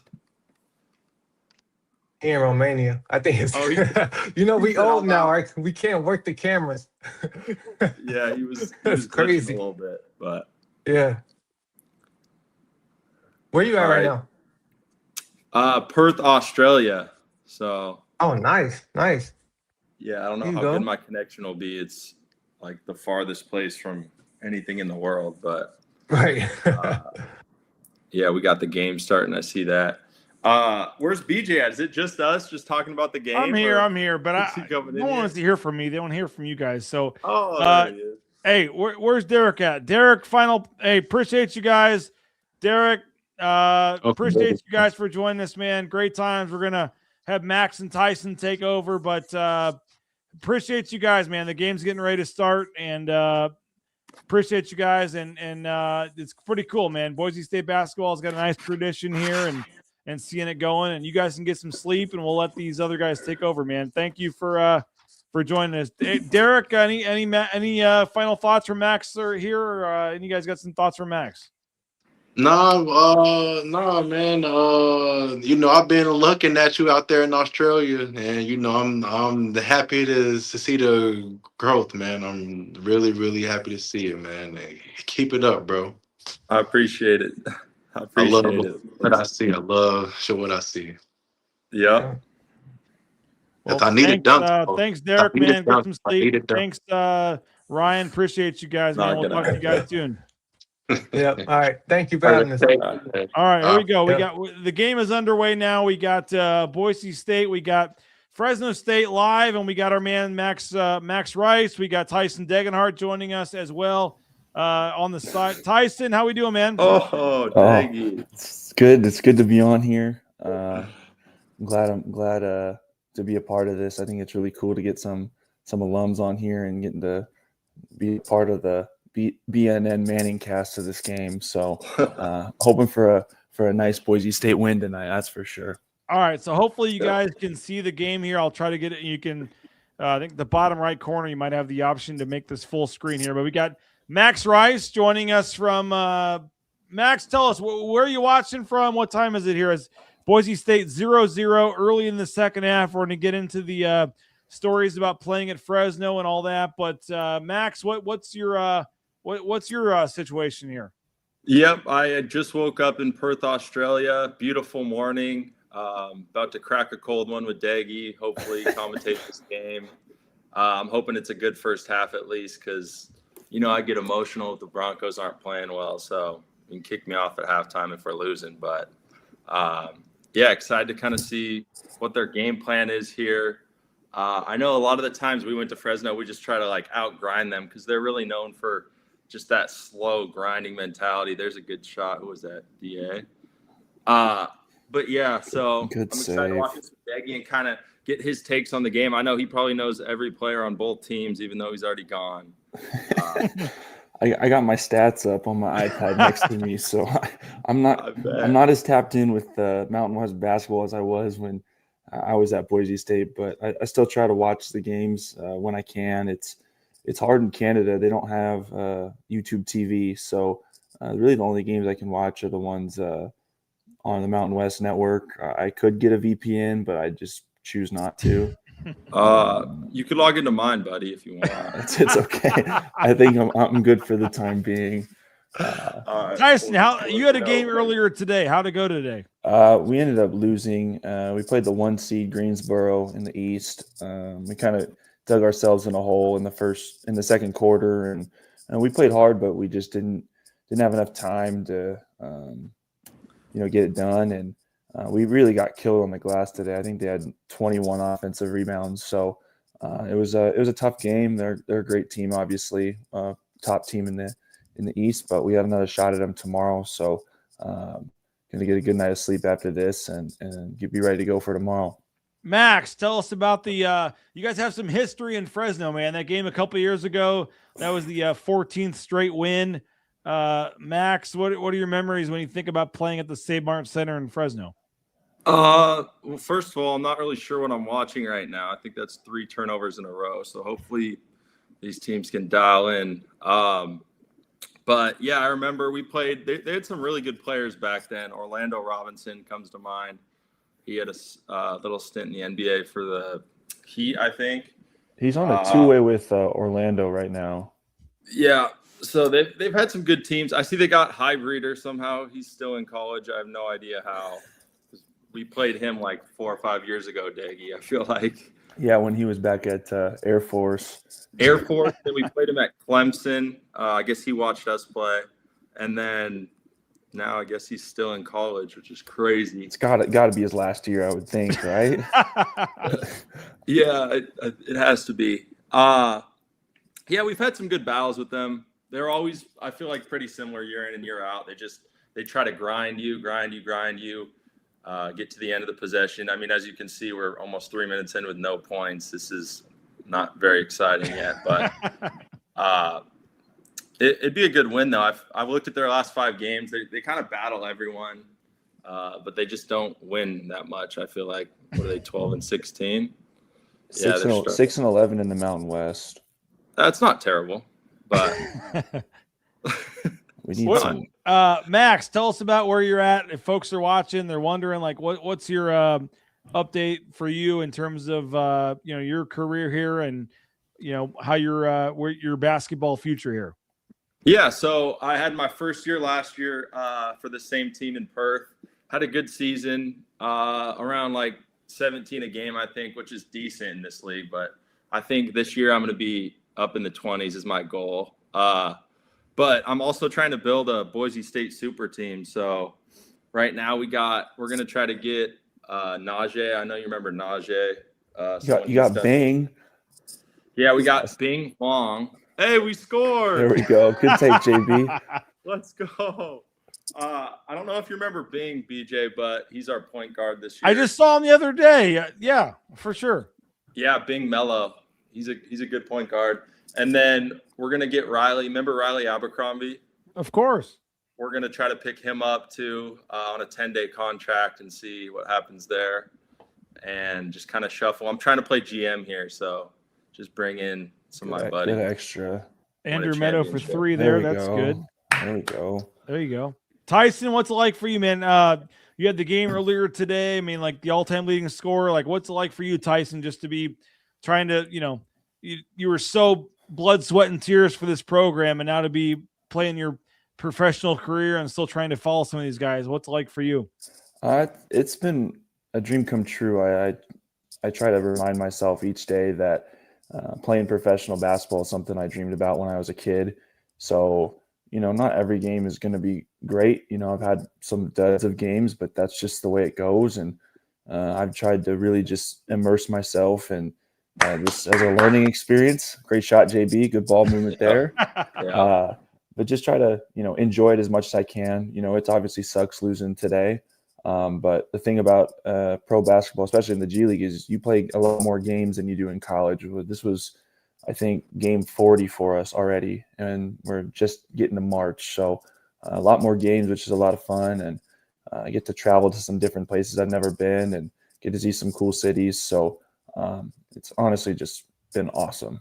So I really have no complaints. Got a great group, a couple former Mountain West guys on our team. So it's been great coaching staff. So I honestly have no complaints. Max, what do you think? Dylan Andrews hits a 3 there. Like that's what's 3 in a row. Man, your dad's the head coach. Obviously, we've talked a lot about that. But what's it like for you to follow the team from afar while you're still playing professionally? Yeah, I'm definitely not as good of a fan, I feel like, as a player, just because it's so like emotional as a fan. You can't really do anything other than cheer, which is hard. It's definitely harder. Do we got any like fan comments? We can get some comments going too. There's a ton of comments, man. I'll get to them whenever you're ready. There's a ton of comments here. Yeah, they're flowing in. I'd like to know what people are saying or if they have any questions. Maybe on the commercial break here. Yeah, we're due for a commercial. Yeah, we got the TV timeout right here. 12. We're good. Yeah, we got the media coming. Yeah, what was I talking about? Oh yeah, being a fan, it's definitely tough. It's definitely tough. But these guys are coming together good, and I feel like they could peak at the right time here coming into March. So it's already March in Australia, so I feel the vibes coming. I think they're gonna hit this stretch good down in Vegas and hopefully make the NCAA tournament. So we got let's see here. We got how are the bodies feeling after that many games? Miss you guys. Shout out Max. City of Threes. Oh yep, Carter Wall. That's a good dude right there. Are you the best shooter on your team, Max? We got some good shooters. I had 10 threes in the first preseason game, so I'll take the crown as of right now. But we got Australia's known for like good guards that can shoot. So hopefully I can get some Aussies to Boise in the coming years is my goal too. So Tyson, what's the adjustment to the G League been like for you?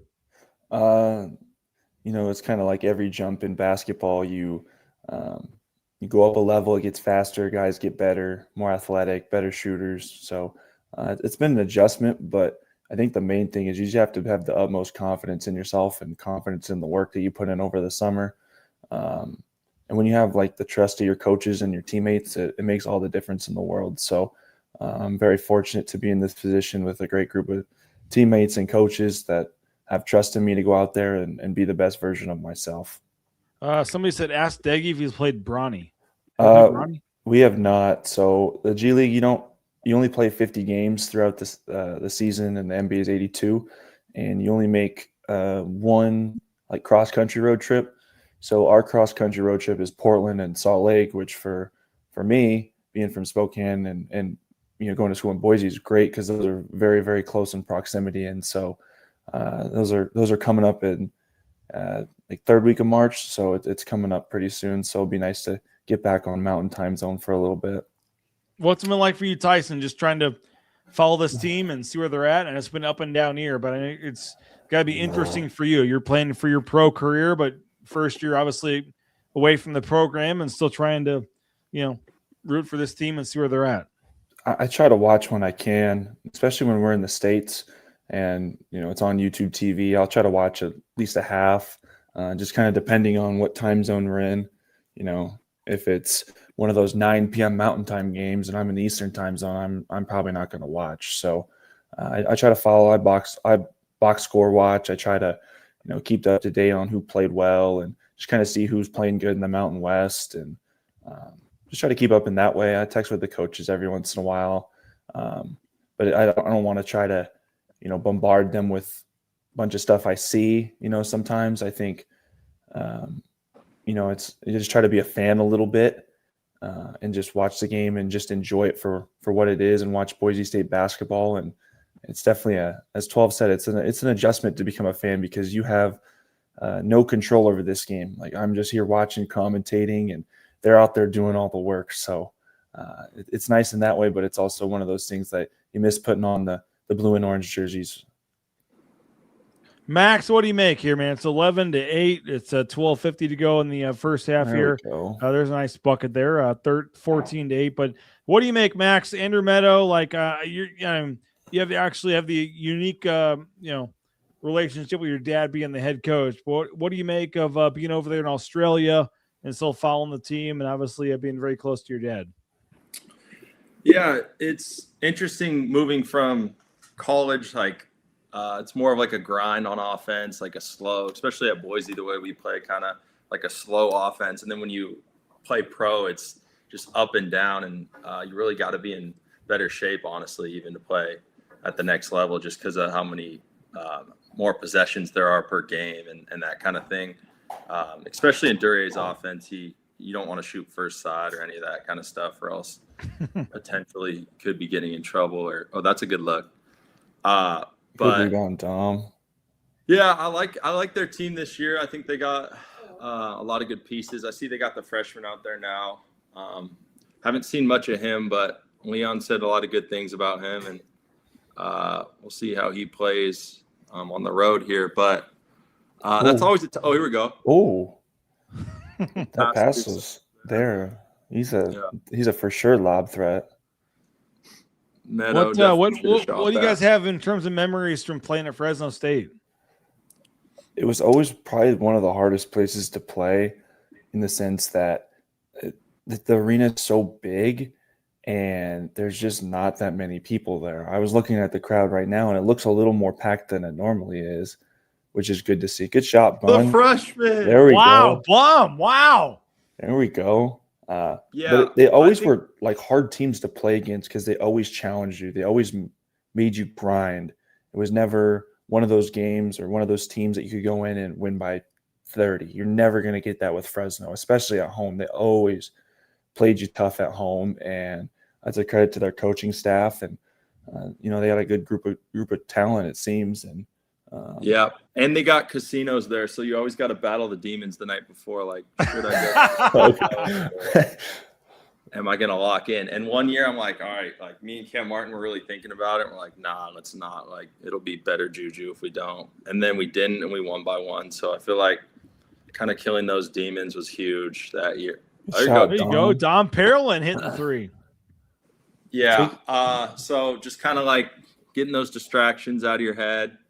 And if you can do that, then you can win there, I think. Again, 20 looks like 20-12. Boise State's up on Fresno State. What do you remember, Max, about a couple of years ago?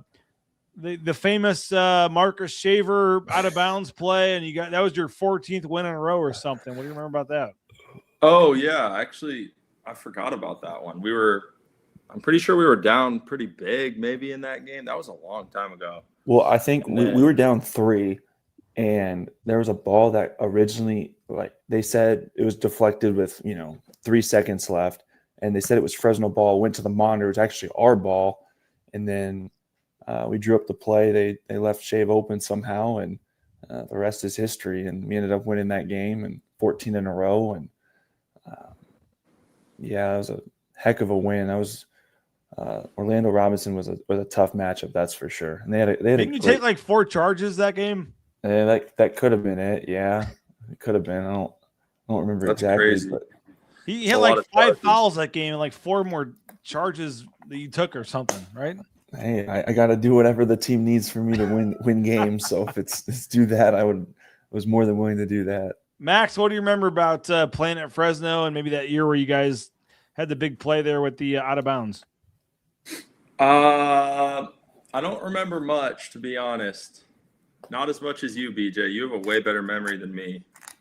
Out of bounds, maybe. Is that the one where is that a different game, or is that the same game you were just talking about? You guys were like down a couple points. We're down and then you had 3, Tim Duryea drew it up, and then Marcus Shaver hit the 3, right? And then you went to overtime, then won the game. Oh, yeah. That was, 5 years ago, I think, or 4 years ago. I'm sure that was a big win at the time. Yeah. It was a good win. I don't got the AI answers like Daggy. I don't have this memory, but I do remember Shave hitting the shot. He was known as Big Shot Shaver. He did it quite a bit. I remember in the career. He did at Utah State once. San Diego State that year too. Yeah, Utah State though. That was probably my favorite. Tell us, Max. We got you full screen here. Like, what's it like? Tell us about you're playing in Perth, and just tell us about we're on a commercial break here. So tell us about your basketball career and what it's like for you and how you're dealing with your, trying to play professional basketball and make this a career for you. Like what's for fans that aren't sure what you're doing or where you're at, like what's kind of the update for you? Yeah. So I went to Denmark originally. Didn't love it. Like it was a ton of work, practice every day, for not that much money. And then Brian King actually reached out to my coach here and said I was looking for a new opportunity, and this team came through, and it ended up being just a perfect fit.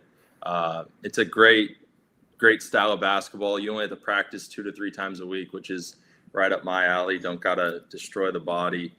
So I can go to the beach whenever, just hang out with my buddies. And then I got my wife down here too. So it's an ideal setup for me. And I've just been really enjoying it, but I'm excited to get into coaching too at some point in my career too. So hopefully in the next couple of years, an opportunity comes up. There's Highbreeder, tough one there for the kid. 20-13, Boise State leads, and you guys were playing him when he was at Air Force, right? Yeah, I'd be curious to see like how old he is now. I feel like he has been around for a while, I think. But is he their best player, Daggy, or what? I think he's their leading scorer from what I've seen.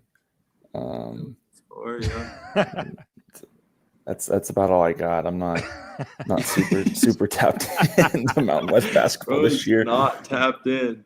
I honestly probably watch more than you, Daggy. You probably do.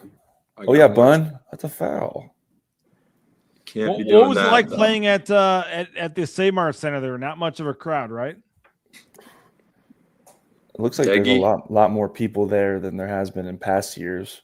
So yeah, what's going on with that? They got fans today. Yeah, it looks like a good crowd, good solid. I mean, it's not going to be a sellout because that's a big arena.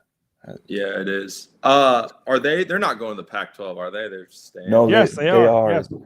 Yes. Wow. Well, they got a really good football program too, so I guess that makes sense. They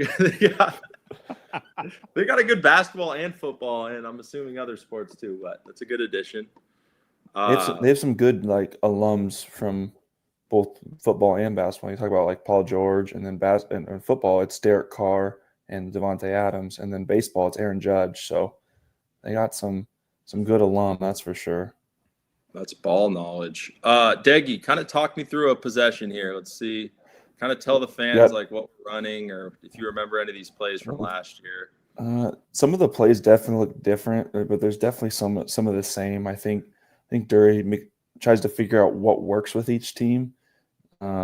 Just depends on year to year. Try to throw some stuff in there. If it works, keep it in there. If it doesn't, just put it off to the side. Don't really worry about it. You want me to run you through this possession a little bit? Yeah, run me through this possession and tell me who you think should be getting the shot. Okay, we got the side out. Flare screen for DA. They're really loading up on the backside. See right there? The guy was very far in. You got to find a way to get it to the far side. Keep looking at Drew on the roll, but still look to skip the ball ahead and see if you can get him under rotations. Yeah, because it's interesting to watch a college game after playing in a G League game, because you have the defensive three in the key. The key's wider, the game's faster, so it just plays so differently than a college game. Yeah. Pick and roll, side, corner. We got 20-13, Boise State here. Yeah, Kane, that's why he's out there. This shows you it's really hard to be a commentator, I feel like. Like, Deggy's just like side, corner, pass. I feel like if I had a shoot around to go to, I'd take some notes. I feel like I should have been a little more prepared. Just got my stats on the side. That's really all I got. I mean, we've been taking a lot of threes. It looks like there's been only 3 2-point attempts from us, so I'm interested to see if that was part of the game plan or just kind of the way the game is going. What is it about Fresno? Like, there's not much of a crowd. Like, it's not much of an atmosphere. Like, was that always one of those like road trips where it was kind of a sneaky, tough place to play, guys? For sure. I think any game in the mountain on the road is a hard place to play. And there's been talent in the league. I mean, the last 5 years, there's been 3 to 5 bid league every single year. Even this year, I think teams are getting close, honestly, onto the right side of the bubble. New Mexico had a big win today. I think they should be in. San Diego State's close. Utah State should be firmly in, I feel like. 3 to 4 teams. Boise's trending in the right direction as well. So whenever you're playing these road games, and I feel like they get some fans there for some of the Boise games and some of these other games, it can be tough, especially with the travel and all that kind of stuff, right, Deggy? Yeah, the travel, especially, it's gotten better over the last year. But I remember, I think when my freshman year, we had to fly commercial, and there's no direct flights to Fresno. Yeah. So you got to fly through like Vegas or somewhere like that. And I think we were very fortunate to have charters the last couple of years, because when you're in the G, you're flying commercial every flight. So get used to the window seat, the aisle seat, just trying to squeeze in. And we have a tall coaching staff and a lot of bigs. So just seeing them try to squeeze into a plane is not fun. And I feel very badly for them trying to be in an aisle seat and not get hit by the cart going down with the drinks. Tyson, what's it been like for you, man? We obviously grinding it in the G League and played earlier today. Like, what's it been like for you and trying to play professional basketball and make money playing this profession? Like, what's it been like for you, man, post Boise State career? It's definitely had its challenges. Starting with summer league, it was I didn't really play a lot, but I was very fortunate to learn from a lot of the guys that are on the Raps. It was just a great group, and I think we made it to the Final Four of Summer League and lost to the Kings. But, I learned a lot from that experience, just from the practices. I know I didn't play a ton, but just those practices, you learn so much, just the little nuances that matter so much. The game, especially at the pro level, there's such a fine line between being good and being great. And so you're just trying to, get a little bit better each and every day, no matter if you're playing or practicing or have a rest day or have a travel day. You're just trying to get just a little bit better each and every day. And, it's hard sometimes to see, other guys that you've played against get called up on 10-day contracts or two-way contracts. But you got to focus on your own path. And I think that's the thing I've taken the most from this year is little Canadian three from there. That kid's tough. I like his game. Anyway, he can really going, shoot Deggy. it. Keep going with your AI answer, Dag. That's just me. It's been a great experience. Like one of my teammates, he just got called up to Washington for a two-way, and it's been really cool because, it's a guy that, and we're talking about analytics. He hasn't taken a three all year. He's a big guy, didn't take a three all year, but he rebounds the crap out of the ball. And that's just what he's really good. He's really physical, athletic, and, in a league that's talks a lot about analytics, a guy who doesn't make a three, hasn't even taken a three this year, makes it to the NBA. That shows that you just got to be really good at something and find your little niche, and you can make it. So I'm really happy for Juju, and I wish him nothing but the best when moving forward. We got 23 to looks like 17 here. Boise State up on Fresno State. We got 6:03 to go in the first half. Max, tell us about your basketball career here. You're playing over in Perth, Australia. We got Boise State with the ball here, but tell us, Max, about your basketball future here and where you're playing at. I plan on retiring soon, potentially, and just getting, like I said, getting into coaching. I think I kind of want to get into coaching before all these guys retire. Like Taddy's getting old, Tad Boyle's getting old, Fewy, who knows how many years he's got left, and some of these coaches. Or Tommy's young, I guess, pretty young. But yeah, I want to get on one of their staffs and maybe work on like player development. Try to just develop some young guys and take that route pretty soon. But I'm just trying to enjoy life right now and go to the beach as much as I can and just see the world as much as I can too. And before I have like a full-time job, but you're playing in Perth far, though. so Tell good. us about your where you're at. Yeah, Perth, Australia. It's I think one of the most isolated cities in the world because you got to fly to Sydney or Melbourne, and then from there it takes 14 and a half hours to get there, 5 more hours from those cities to get to the west coast of Perth. So yeah, it's about 28 hours of total travel to get here. I'm trying to get Leon down here this summer, try to get that Australian connection back. I mean, I grew up watching Anthony Drimmick, Iggy, Nick Duncan. There's just a bunch of like gold mines in Australia of players that coaches don't really know about or haven't heard of yet. So I'm trying to get that connection going back in Boise. Ooh, who was that? Keane? Oh my gosh, who hit that? No, it was Keane. RJ Keane. Wow. From the logo. The confidence was crazy. That was sick. Hey, right. he's been shooting it better this year. I'll give him his credit. He's shooting it better. I give him a lot of crap. Wow. I have throughout our years, but he's shooting it a lot better. If he hits another 3, I'll get the blazing wings while we're on this cast.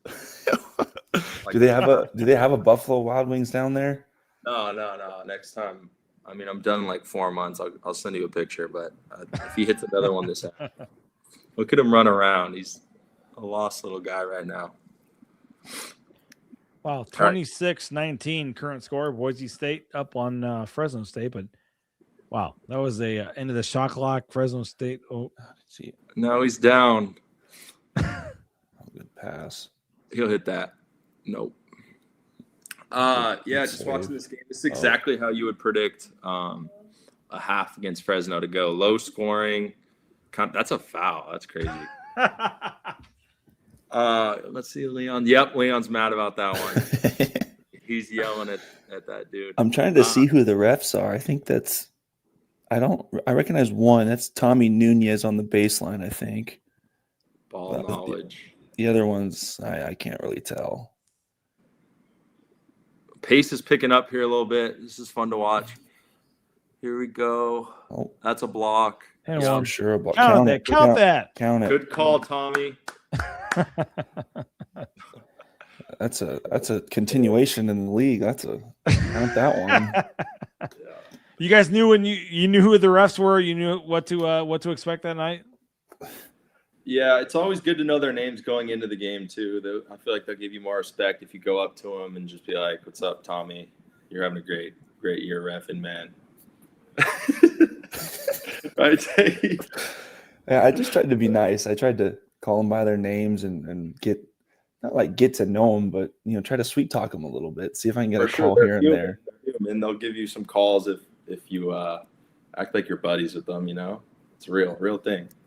Now, Max, what is it? 10 a.m. probably now over there in Australia? Yep, 9:35. It's supposed to be 95 today, sunny, good vibes. Yeah, every day it's like that. It's Tyson, cool. when he said 95, you were 24. It's supposed to be tomorrow. It's supposed to be a high of 20 degrees and a low of 9 degrees. Wow. So. Yeah, for us, it's going to be 95. Deg, you can always come up, too, if you want to come visit, buddy. It's always got room for you. Okay.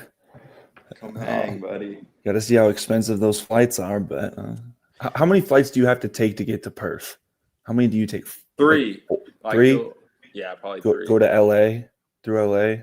Yep, or through San Seattle? Francisco, through any of those big cities, and then to, like I said, those East Coast cities, Sydney, Melbourne, and then to Perth. So, yeah. Where are you at? You're in Toronto, right? I watched a couple of your games. Yeah, just outside of Toronto and Mississauga. So it's a lot less hectic than downtown Toronto, I can assure you that. Don't you have like the FAU guard, right? I saw that guy's on your team. Yeah, Elijah Martin. How's he? He's doing something with USA Basketball right now, so he hasn't been with us since the All-Star break, but I think he'll be back not for tomorrow's game, but the game after. It's been cool to be around a guy like that we played against, and a guy who's obviously drafted in the first round, and just get to pick his brain. And he's been a great teammate to me. Yeah. You see something little, he'll always coach me up. Sorry, keep going. You're good. You're good. I was saying for this next media, let's do you be the play-by-play and I'll be the color guy, and we'll see if we can do it. Okay. All right. So looks like they reviewed it. Got inbound down below. Yeah, and I would go to Andrew Meadow right here. He's shooting 45% from 3. Probably. Got Meadow in the corner. Up to fielder, DHO. Nothing really going for the Broncos offensively. It just looks a little stagnant. Fielder up they top. lead by 7. Good dribble drive to Buchanan in the corner. Long. Oh, look who comes up with the ball. That's why Keen's out there. He's the epitome of a glue guy. Knows his role. What are color guys supposed to talk about? Just like give some analysis on the game. Think Dan Dickow. I'll think Rich Waltz. How about that? You know who? All right, that's a dynamic duo. That is a very dynamic duo. I went to the San Diego State game, the Boise at San Diego State game, and they were doing that one, and I got to talk to them. So they're good dudes. But look at this. He really loves the left shoulder. A little bump gives him that space. Easy bucket for Javin. I think this is where I'm going to struggle. Is I don't know the names of the Fresno guys, but we're going to make it work. Yeah, just make it work. We're going to make it work. Let's see who's little full court pressure from Boise State. Looks like they're just trying to slow it up, mix up some tempo here. Oh. And Neto's known for this full court D. I played open gym with them this summer, or I watched, if that's not legal, and he picked up 94 feet the entire day, and it was not fun. Very good defender. Three-pointer from Gorey. Long. Oh, look who comes up with another rebound. Keen. Yeah. Up to Meadow. RJ Keen. He probably has 5 boards already. Meadow with a nothing drive. Get Gorey back on up the floor. Swing it to Manny.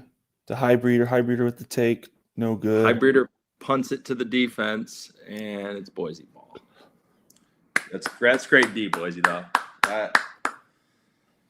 Aren't you supposed to, as the color commentator, be non-biased towards a team? Isn't that a thing? What? I'm just saying how I see it, bro. Do you think that shot had any chance of going in? All right, we're gonna skip the media here. No media, no under 4 media, I guess. Or did we already have that? No, we could have already had it. I don't know. We should know that as commentators, but we really should. This is 8 up. There should be a back screen. Nope, that's a different Meadow play. for 3, back iron, Gory with the rebound. Getting better with these names. Just got to have this name chart next to me. Yeah. So what I've noticed, it seems like everyone's missing a little long. So I feel like the ball might need to lose a little bit of air. Everyone seems to be shooting it a little. Like what I've noticed is, oh, that one was short, but tough runner. Gory again gets it to fall, cuts the lead to 7 with 2 minutes left in the first half. Okay, Daggy. We'll see how the, you guys don't need me here. You guys we'll see how the Broncos respond. That was tough, Daggy. Yeah, we'll see how they respond. This is honestly right where Fresno wants to be, within striking distance. But, I mean, if you have Boise spread and the under, you're looking good. Are we sponsored by any sports book? Is that a thing? What was the number, Max? I don't – am I allowed to – oh, yeah, I don't play at Boise. I'm allowed to know that. I think it closed at 6.5. Okay. Then moved back to 7.5. And I think the over-under is 146.5. Okay. Seems high for a game like this, to be honest. But, well, it's easy to say now, but yeah. Oh, big man for 3. Hell no. I got the I'm on the ESPN site, and it said based on DraftKings, it closed at 7.5, the spread, and the over-under was 149.5. So that's too high. Fielder, is way too high. Gets it down in the post. We'll see. That's exactly what I was going to say. It's a good time to go down low. Got the double team. Wasting threes. Keen for 3. Keen. There will be no blazing wings today, fellas. Gory down the lane. That tough there little finish there. We got a 5-point game. No, hold for one. Hold for one. Yeah, this has been an interesting half, fellas. That's for sure. So they're looking at a little high-low. Looks like a foul on number 11, Monty.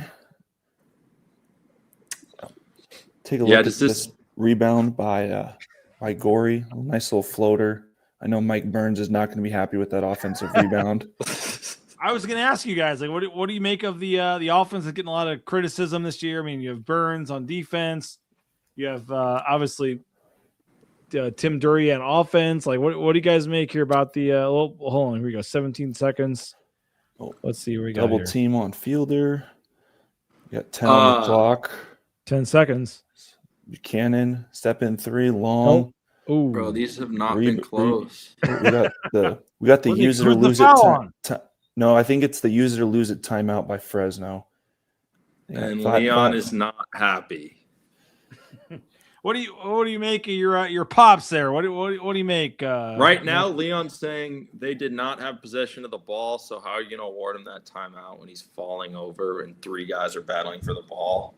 I don't know. That was kind of a weird call there. But Daggy, give me some more. What else, Daggy? What else? About what? I don't know. Give us. Are there any standings implications going on, BJ? There's a lot of standing. Yes. So, Boise State's trying to go for the 6 or 7 seed. You had New Mexico beat San Diego State earlier today. So yeah, there's a lot of 6, 7, 8 seed implications on the line here, no doubt. Okay, so this is definitely a big game, Daggy. Yeah, because describe why it's a big game. So just looking at the standings here. Don said about what? Love it. So just looking at the standings, Boise State's 9-8 in conference. Colorado State is 10-8. If they can win this game, they'll be 10-8 going into the game at Colorado State.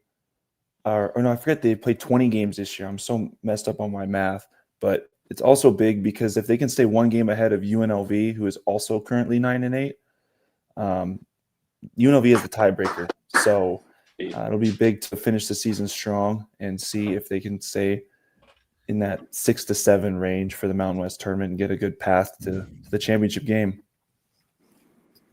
Yeah, I like that take. Here we go. We got halftime now. Max, what do you make of we'll go to Max Rice here. What do you make of just this program and well, we don't need to see that interview there. Max, what do you make of halftime and just, where you're at with this program and your dad? And obviously this program is it hasn't been up and down year, I guess you would say, but still a lot of games left here to try to right things in the conference tournament. Yeah, I think the program's always rising, and they've had some battles this year, some tough overtime losses where I think if it would have gone the other way, you're looking at a 22-8 record if you win all those overtime games. So it's just some of those close games that can define and change a season. And I remember in some of those seasons where we were battling, like we won those close games and we're perceived as one of the best teams, Boise State, just because of those games that get you over the hurdle. So sometimes it can be going better than you think it is or worse than you think it is, just based off some of those close games you have. They're pretty deep compared to the teams I've had when we were there. And they have all the pieces they need to kind of do what they want to do and achieve the goals they want to achieve this year. And they're great dudes. I was around them a lot this summer. I like all of them a lot. They're super cool. So now, I think they can do stuff. They can do 35 shot attempts. Tyson, 27 of the 35 from three. What do you make of 27 of the 35 shot attempts from three here, Tyson? From just watching the game, Fresno State's really in the gap, so there's not a lot of being able to drive the ball. You're just driving into another defender. They just haven't had enough ball movement. I think maybe the pace could amp up a little bit and just try to, beat the rotation a little bit.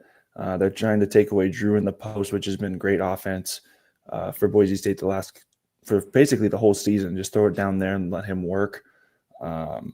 So it's just hard. It's a chess match between, both teams, and we'll see how. I'm sure we'll adjust and find a way to get the ball in the paint. I know they can get some paint touch threes and not have as many forced ones at the end of the shot clock. I think that percentage will go up and ultimately lead them to a win. But I think more importantly, the defense has been pretty good this half. If they can clean up just a couple rebounds, couple second chance points for Fresno, it's definitely a different game. They're holding them to 37% from the field, 13 from three. I think Burnsy's pretty happy about that effort. They just got to keep them off the glass, no second chance points, and I think they'll be fine. Max Jordan says, did you ever beat Lexus one-on-one, and thoughts on his coaching future? Yeah, I think I definitely beat Lex all the time. That's my low bro. But I think Lex has a very bright future. I've been telling him since 2 years ago that he's going to be a head coach at an HBCU in the next 3 years. I think he'll be a head coach somewhere. I love how he interacts with players and makes honestly, he's a big reason why I'm still playing today. Coming off that hip surgery, he worked with me every day in the gym to just slowly get my skills back and kind of develop a lot of my my jump shot. He helped develop that. So he's a great coach, great player development guy. And then I think he's moving into a little bit of the offensive role this year and last year too. So he's just expanding his coaching abilities, and I think he has a really, really bright future ahead. So Don's asking Max your favorite 3-point shot, man. He says, what was Max's 3-point favorite memory? Was it the deep three versus San Diego State in overtime at San Diego State? What do you have a 3-point shot that stands out to you, Max?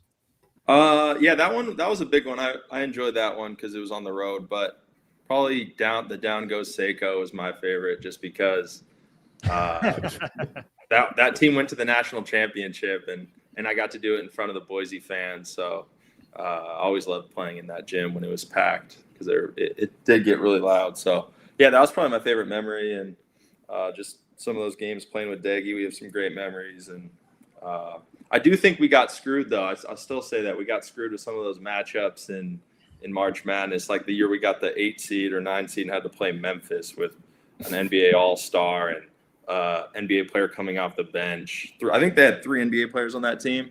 Yeah, it was Jalen Duren, Lester Quinones, Imani Bates. Minot, he plays for Boston. Oh, Josh Minot, yep. I know it. So, 4 NBA players on that team, and then to follow it up, we play in the round in Dayton against 3 NBA players. So some bad matchups there, very unfavorable. But yeah, that's my rant for the day. Max, give us a final thought, man. Like, where you're at these days over in Perth and your career and trying to push forward as a basketball player. Like, just give us a final thought, man. What's it like for you trying to push forward here as a professional basketball player and still trying to follow the team and your dad and your family and everything else? Like, what's it like for you? Yeah, final thoughts is just I hope Boise can finish the season strong. And if I have a good year, maybe I'll play 1 or 2 more. And if things go south, I'm just going to go into retirement, enjoy whatever comes next in my life. Hopefully I'll see some of these guys this summer. I can catch Deggy in Boise, hopefully. And then just my season's just starting up for the next 4 months. So just enjoying summer out here and continue to support the Broncos from afar. What is the schedule for you? If fans in Boise want to follow you, what is the schedule update here? Yeah, so they do a really good job of running this. It's called the NBL One app, and you just go on there and you can watch all the games on the app, and it's free.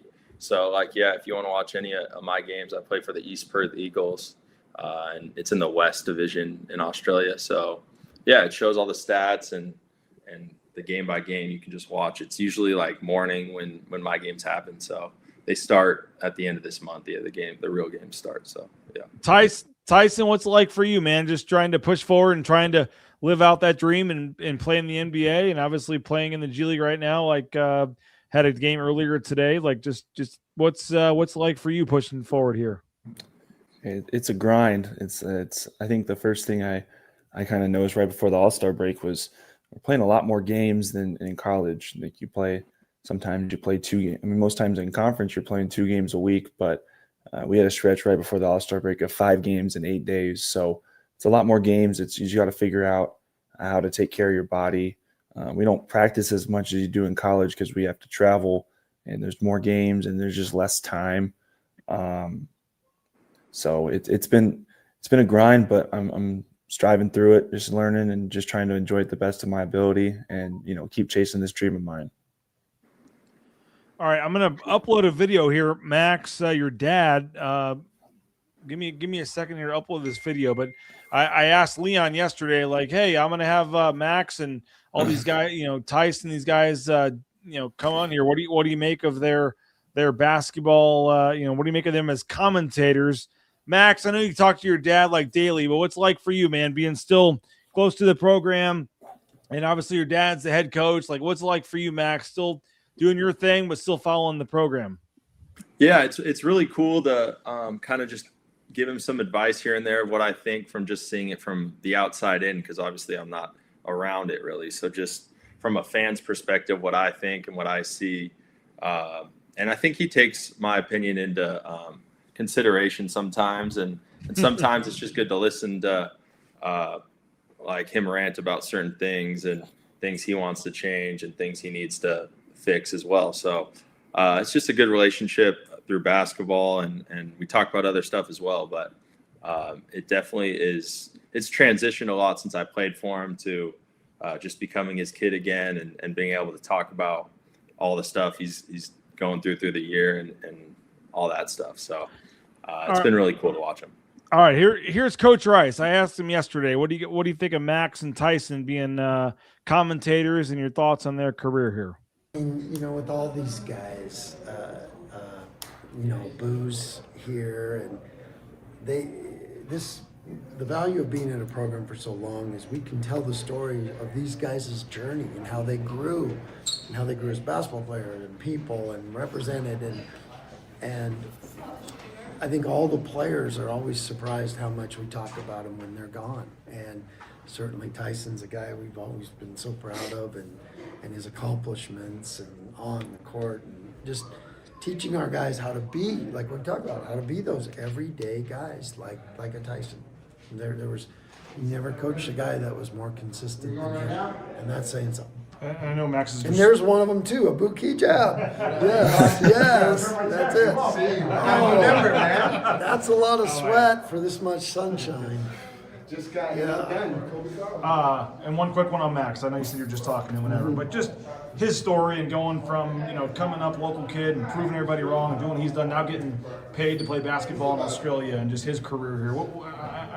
I know he's your son, but how proud are you two of his and what he has ahead here in basketball too? And that doesn't, that's one thing I learned, that when you do coach your son, you're always afraid to, I pass this on to other guys that are coaching their sons. I passed it on to Coach Shrewsbury, who was at Notre Dame, and he was coaching his son.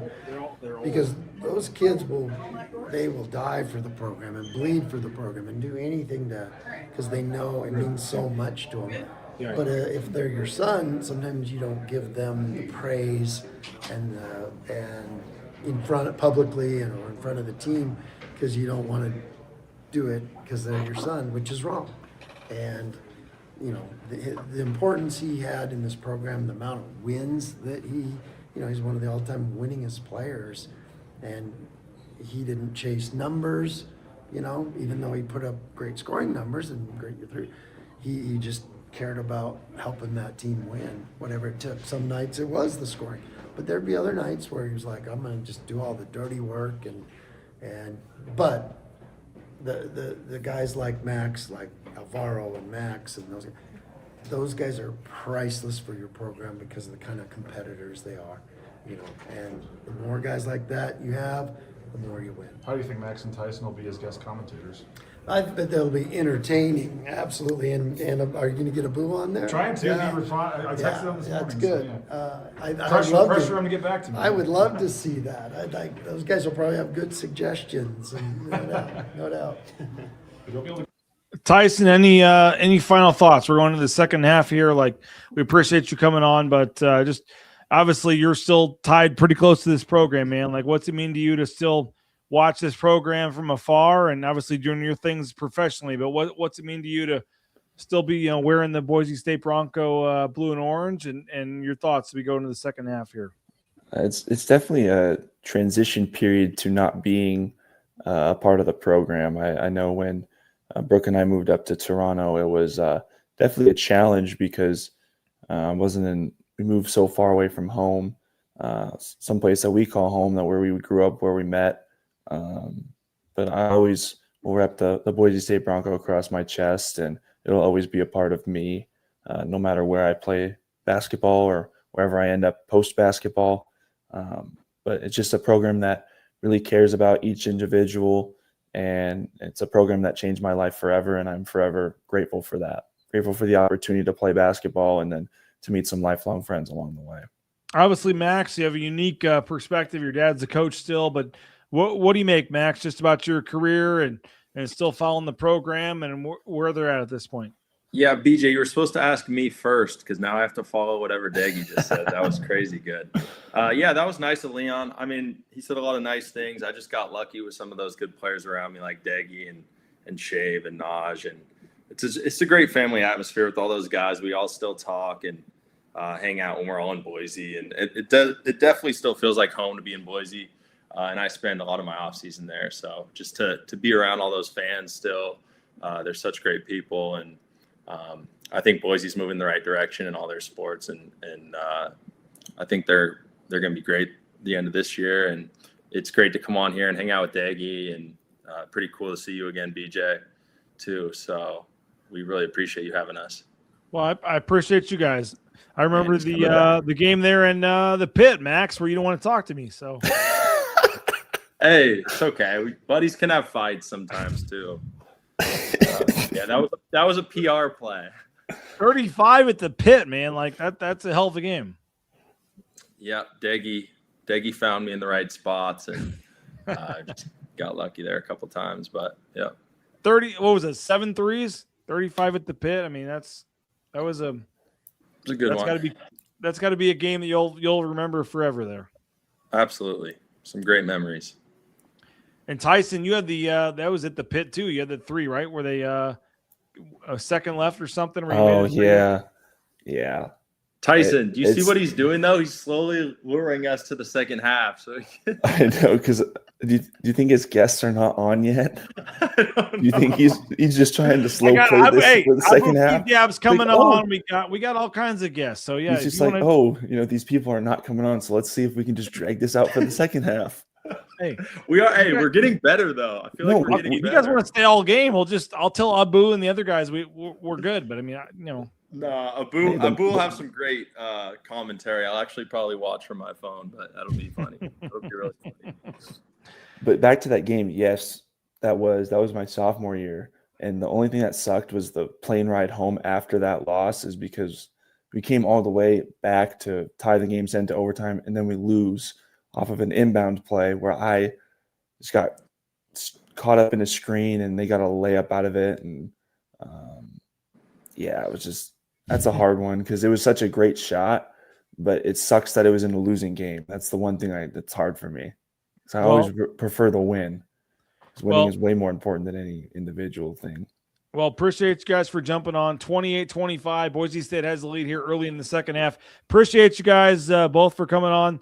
Thanks a lot for doing this, and best of luck to both you guys in your careers. And you're both playing overseas, playing in the G League, playing professionally. So thank you guys for your time. And we got Abu Kigab, we got Chandler Hutcherson, we got some other guys coming on here in the second half. So appreciate you guys, and best of luck with your careers moving forward here.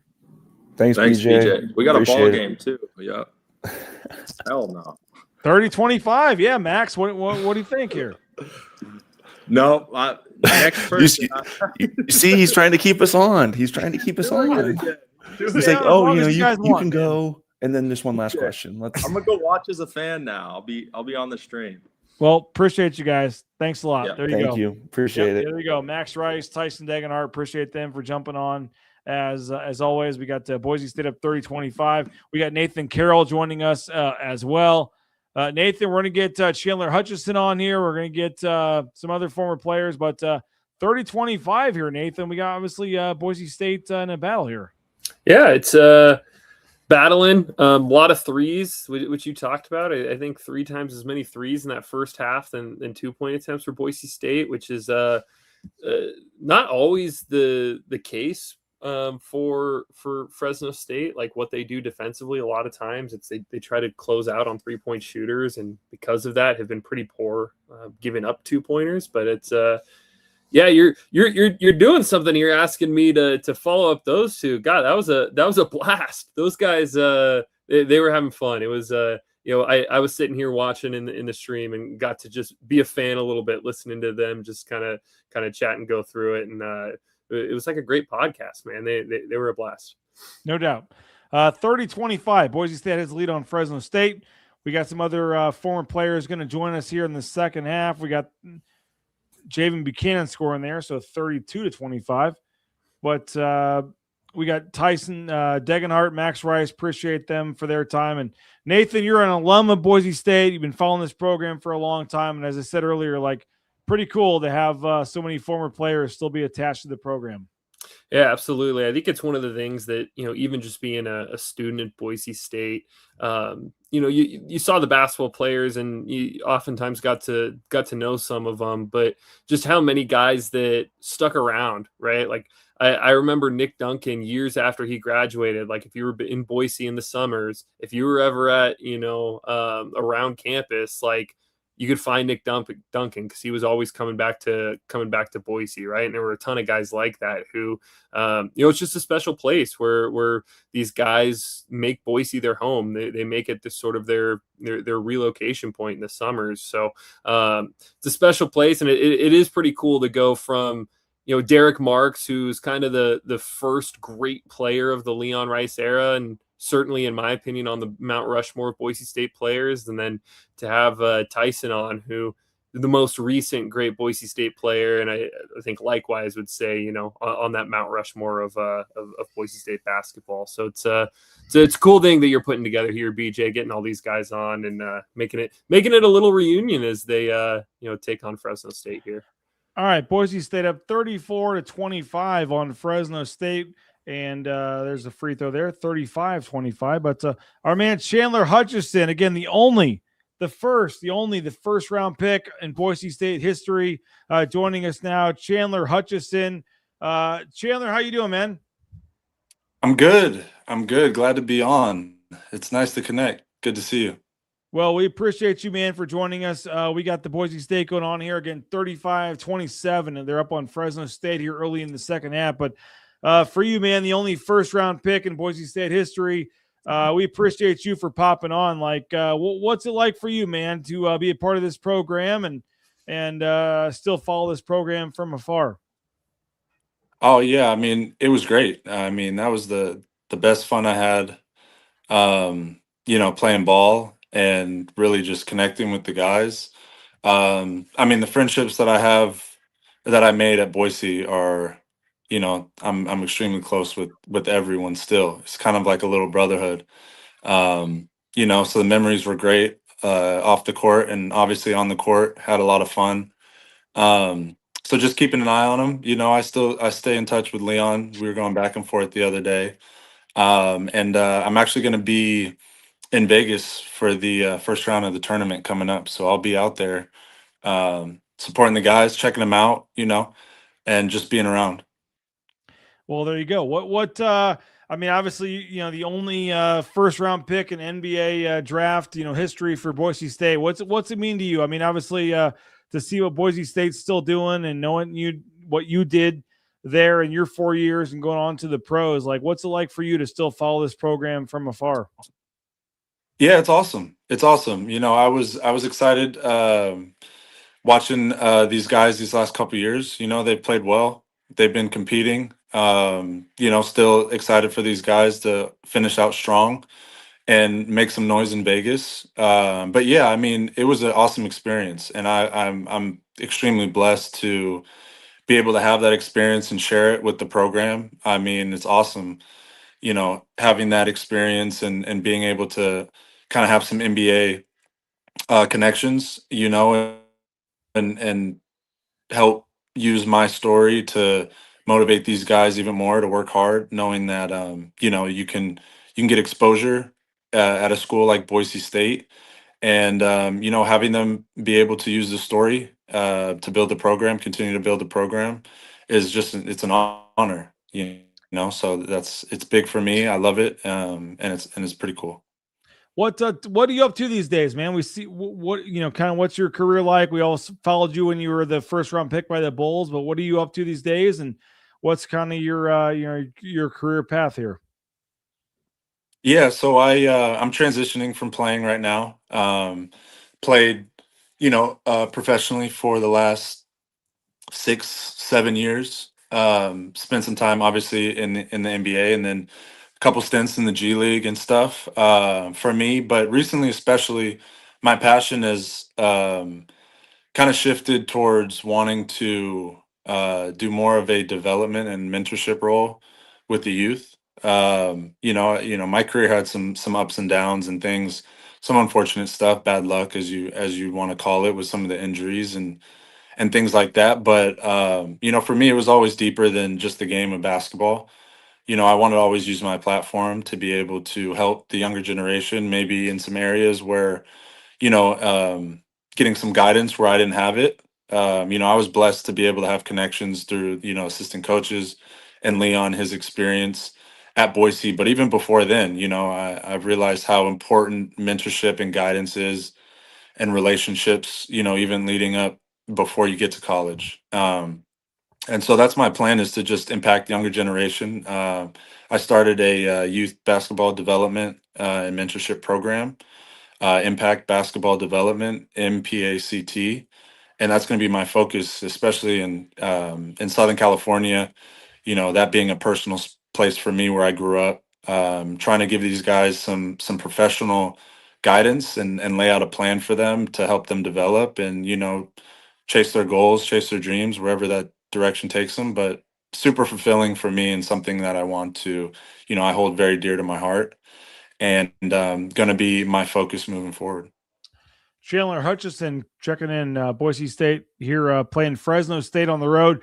40-29. Boise State has the lead. 15:53 to go in the half here.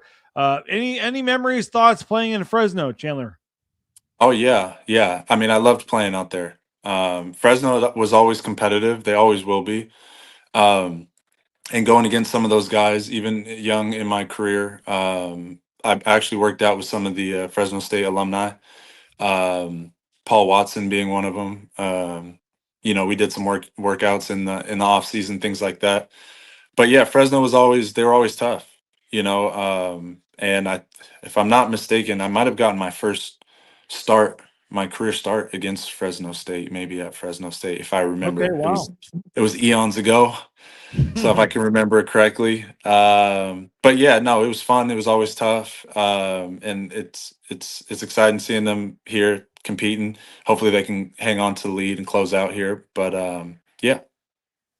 40-31. Boise State has the lead early in the second half. What led you to Boise State, man? Obviously, had some offers and things, like for folks that are trying to learn your story. What led you to pick Boise State in the first place?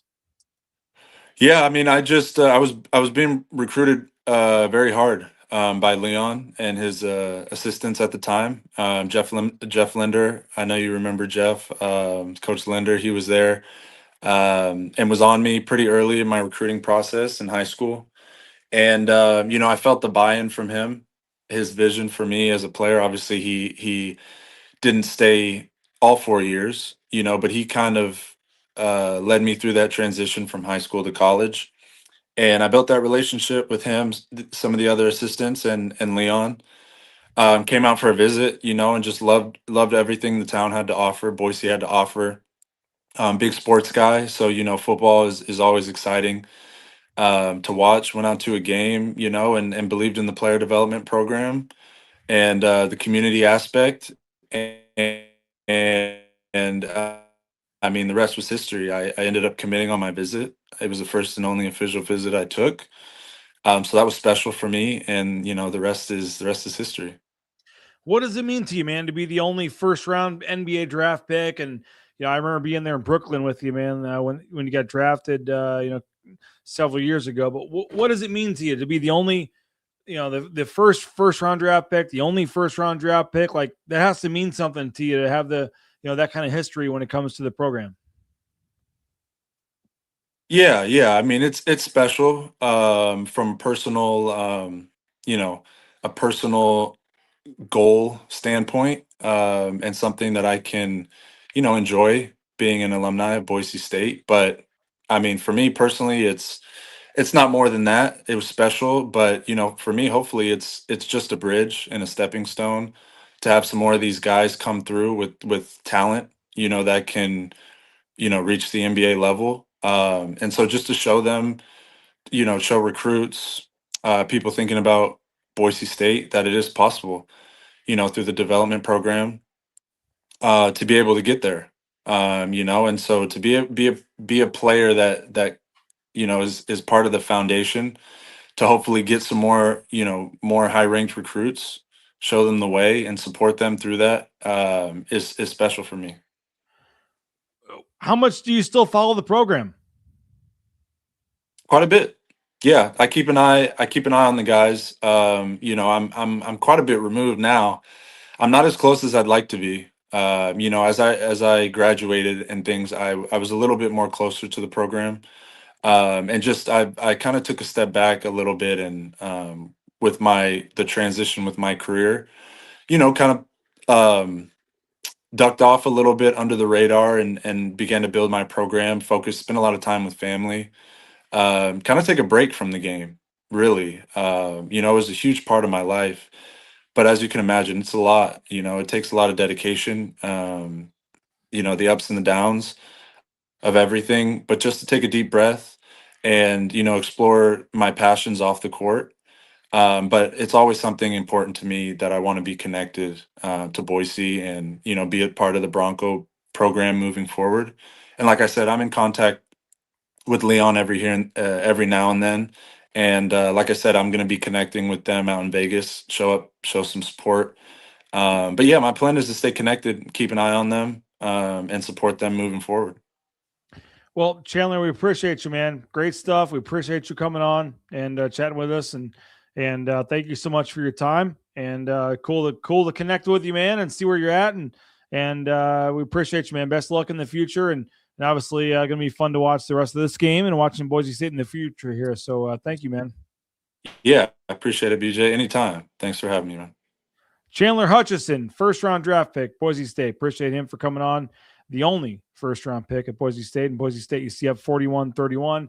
Appreciate Chandler Hutcherson for his time joining us here on BNN. Nathan, 44-31, man. Boise State about 13-34 to go in the second half here. And we're going to have Abu Kigab hopefully joining us shortly as well. But Boise State up double digits, Nathan. Yeah, up double digits, and it's Max Rice kind of alluded to it when he was on, but a lot of these games against Fresno are grind them out games, and despite what the total was at, it's been a grinded out game, and really the difference right now has been the rebounding for Boise State. Currently sitting at a plus 12 rebounding margin. They're just generating more second chance opportunities. As you see one even come right there. That didn't yield points, but they're generating second chances, not letting Fresno get second chances, and that's really been the difference so far. Bit of a defensive slugfest though, which is not something that I necessarily had on my radar for this one. With the way Boise's defense had been playing as of late, I expected this one to maybe be a little bit higher scoring, but another great take. Javin Buchanan's having a game, by the way. I mean, it's been a struggle for a lot of these guys offensively. He's up to 18 points now. He's 8 of 14 from the floor. Javin Buchanan is having one of those nights where he looks like an All-Mountain West player. No doubt. Boise State's up 46-34. They've kind of kept Fresno at arm's length for most of the game. Fresno State hits the bucket there. Matt Boucher is going to join us here. Looks like he's getting ready to get set. Our man Matt Boucher, as we continue to talk to former players, current players. 46-36. Boise State has the lead. 12 to go here in the second half. And Nathan, as we get ready to have Matt Boucher join us, interesting game. Like, there's a foul there, but Boise State's kind of kept Fresno at arm's length the entire game. We'll see if that can continue here in the second half.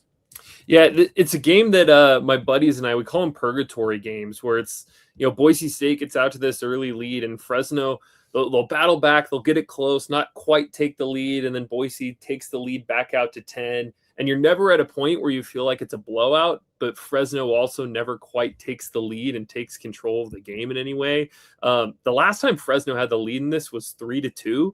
But the biggest this lead got was 13. We saw it just a moment ago at 44-31. So, Boise State just slowly, methodically just controlling this game. Oh, my goodness. What a putback from Spencer Aarons. Wow. Oh, wow. man. Wow. We bring in our man, Matt Boucher. Matt Boucher's watching here with us. We appreciate Matt for always joining us. Matt, I know you're busy. You got a daughter's tournament and things, but Boise State up 48-39. 12 minutes to go. We appreciate you, Matt, for joining us. How you doing, man? Good. I'm barbecuing some steaks while watching the game, and so far, so good. What do you make, man? The 2 wins in a row for the Broncos. I know everybody's wanting to talk about the big picture, like where they're heading and stuff, but 2 wins in a row. Now you're up by 9 at Fresno. Like, what's kind of your big picture take on the team here? Nobody scares me. It's a solid league, but there's nobody in the league that I'm terrified for us to play like years past. We win tonight, hopefully, just finish this out, and then I heard it's going to be sold out on Tuesday, so win that game and then go to Colorado State and see what happens. What's it been like for you, man? An alum, a booster, like just to see the up and down nature of this season. Like, what do you make of the season, man? It's tough. I mean, talent level wise, it's getting tougher and tougher to attract the talent, and you see it out there. I mean, there's no team we play against that we're like, wow, we should absolutely blow them out. I mean, you look at Fresno, and they're towards the bottom of the league, and they got some talented players.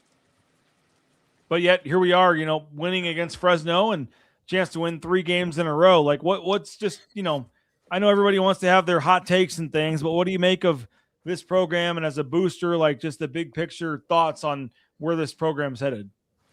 I really want to see how we finish up because I feel like we're playing a lot better basketball than we were before Christmas. And the guys, new roles, they're jiving. And then you got the seniors, and it's a 1-year contract. And, who can we get back here on the current team? It's always an evolving process. It's so much different than when me and Chandler were playing and all the other guys out here. It's just everything's changed. Well, we've had Chandler come on. We've had, Derrick Marks and all these guys. I mean, what's it mean to you be part of this program, man? And obviously one of the elite shooters and scorers in program history. Like just to be a part of this program, man. We're showing all these guys like, what's it mean to you? And just to be part of this program, part of this history tonight, as we're showing this game broadcast, like how much pride do you take in being a Boise State Bronco here, man? Oh, so much pride. I mean, Montana State offered me a scholarship. I still am so grateful they pulled it back because I would have gone to Bozeman. It would have been the biggest regret of my life. So I feel grateful. A lot of gratitude that I was able to be a Bronco. It's very exciting for me to still be with the program, still be, with the guys, try to mentor in any way possible because being a student athlete is not easy, and trying to help these guys navigate after basketball's done and all the the stuff that comes with that. There's a lot of pressure on these guys. We always equate everything to wins and losses, and these guys are dealing with a lot. We've all been there. Everybody that's came on the show has been in that position, and it can be overwhelming at times, and you just got to be grounded and try to live in the moment. Well, we see 48-39, as you see on the screen here. Boise State has the lead. They have the ball. Do you have any memories of playing in Fresno? Oh, I got a great memory. These guys are front row heckling me the entire game. Little white boy, Idaho, blah, blah, blah. And we're down in overtime. You can pull up the YouTube video, but we're down 4 with 9 seconds left. And we are taking the ball out of bounds. I hit a 3. So we're down 1, and then we press them. They throw the ball away. Well, we score at the buzzer, win the game. And I remember just smiling at those guys like, let's get out of Fresno. It was a huge win our senior year. We went on a win streak after it. And sometimes you need those balls to bounce your way. But, when you're down 4 with 9 seconds left, the ESPN odds are 99.9%. But it was one of those moments that really bounced our way, and then that really transitioned us to have a lot of success after that. Well, but that was all in the State Farm Center. Score right here. Any final thoughts, Matt? Just in terms of this program and its future. And I know fans are, up. It's been up and down year. I mean, let's be honest, it's been up and down year. But what do you make just about the big picture of this program and where it's headed? And obviously a 7-point lead here with 10 minutes to go. I think all of us at Bronco Nation, we're one person. We all want the same thing. We want success. We're all competitive. We want the best. I think we have to have a collaborative grassroots approach. We can all help the program. We don't have the multi-billion-dollar money coming in and a $25 million roster. We're never going to have that. But if we get together and we all chip in and get creative where we can have a very successful program for many years to come.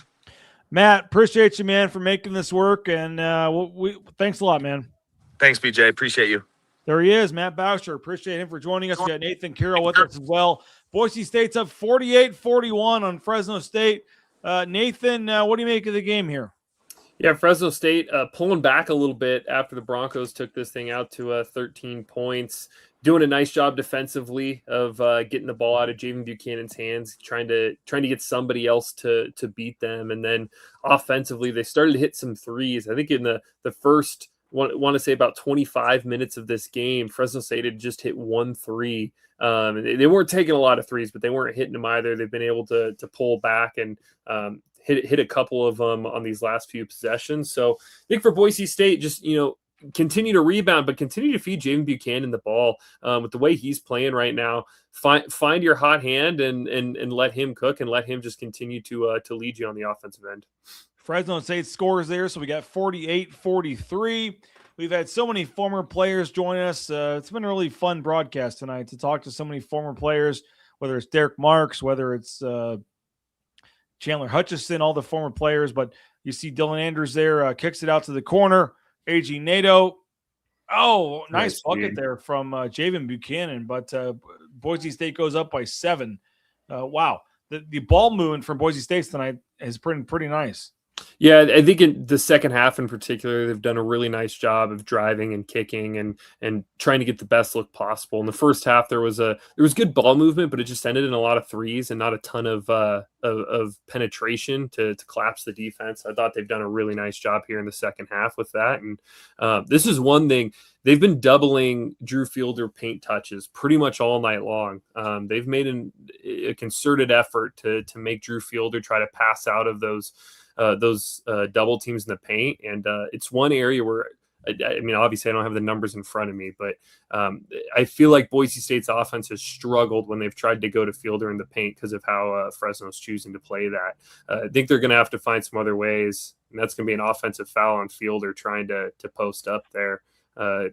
Hands got a little high, but I think they're going to have to find some other ways to attack the offense because Fresno clearly make a concerted effort. They do not want Drew Fielder beating them. He hasn't scored yet tonight. He's 0-4, hasn't scored. That's the second turnover. They've really built their defensive game plan around trying to shut down Drew Fielder. Yeah, again, you said Drew Fielder has not scored. I mean, Javin Buchanan, 20 points.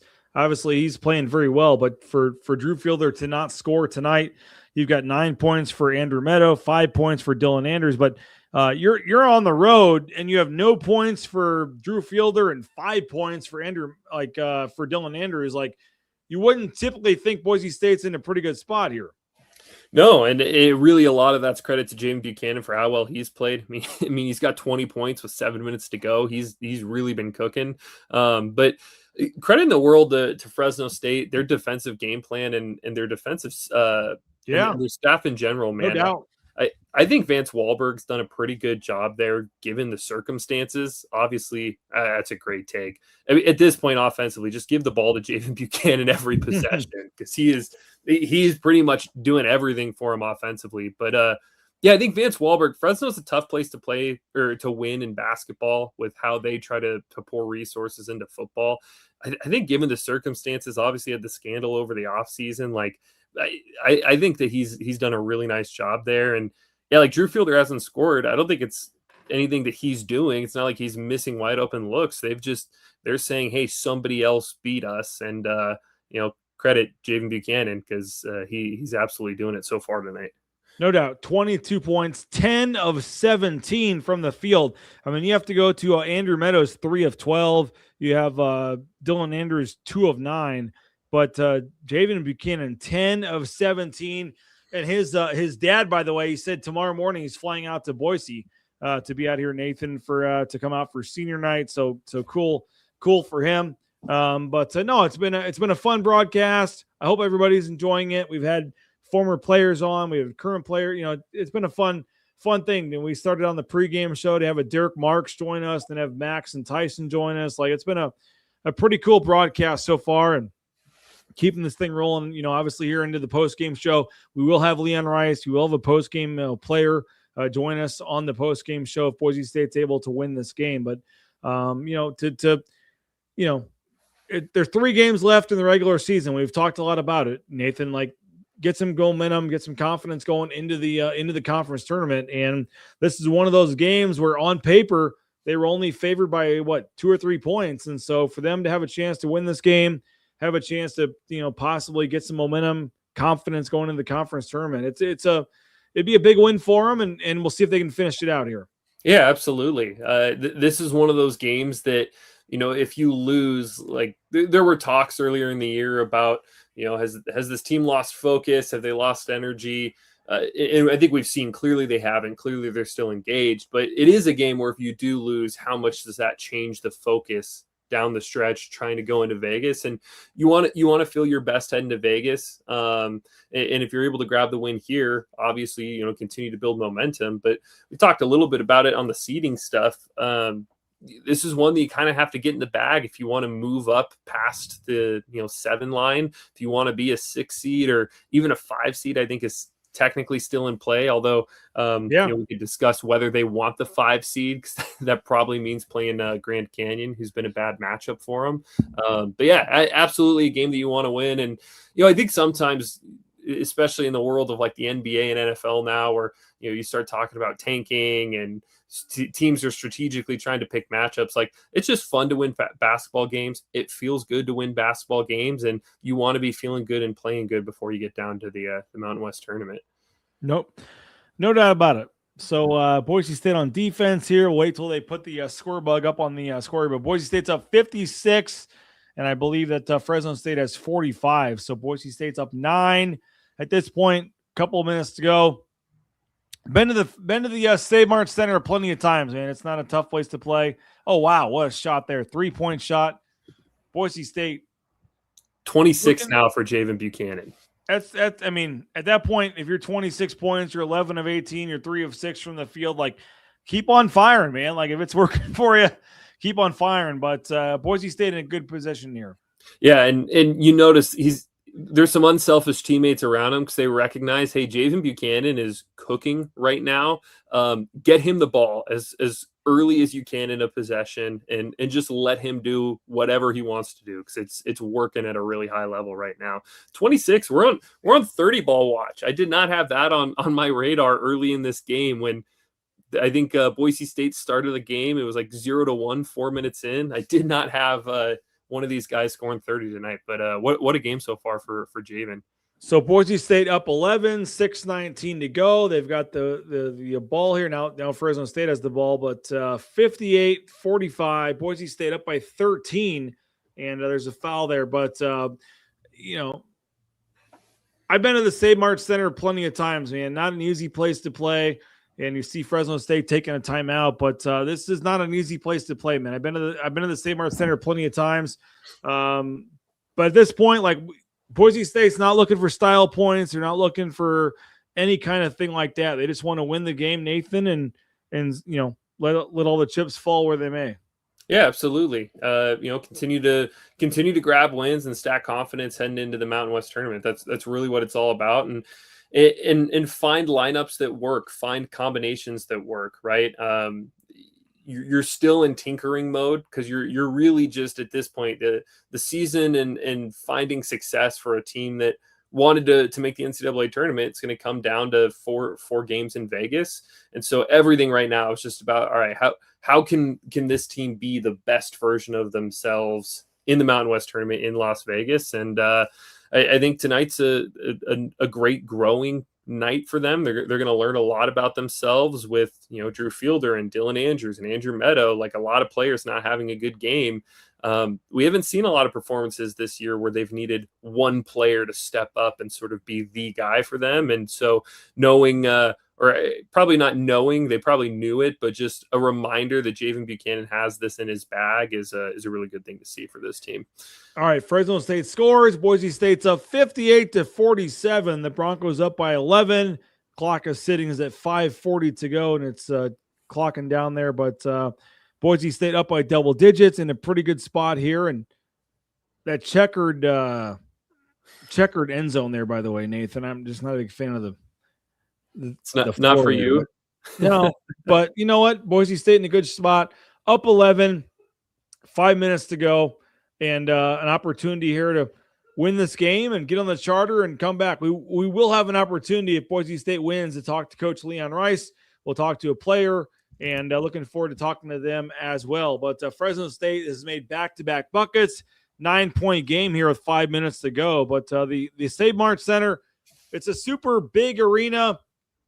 It's one of those arenas where, it feels bigger than it is. And you're, there's like, when there's not a big crowd, it feels bigger. But Nathan, obviously Boise State at this point up 9, 5 minutes to go. Got to feel pretty good about it. Yeah, I think this is a spot that got to close the game out, right? There's been a couple games this year where we've seen Boise State lead late and haven't been able to finish, haven't been able to, put that sort of nail in the coffin, so to speak. So another opportunity for this team to be able to close and really practice that. It's a learned skill. I mean, you talk to any coach, they'll tell you winning is something you learn. It's something that you have to grow in. And so, this team's won plenty of games, but continuing to close these games out is something that they're going to build on here, something they're going to learn about here. And try to, over these last 5 minutes or so, get a big win at Fresno. And like you said, you've been there before. You know it can be a tough place to play, not always because it's a raucous crowd. It's not a pit, but a lot of times just, it can be big and quiet, as some of the former players talked about today. But and anytime you can win on the road in college basketball, that's a great spot to be in. And it looks like getting and one with that, it looks like. Yeah, 58-49. Boise State has the lead, 4:47 to go. Boise State's up again, 4:47 to go.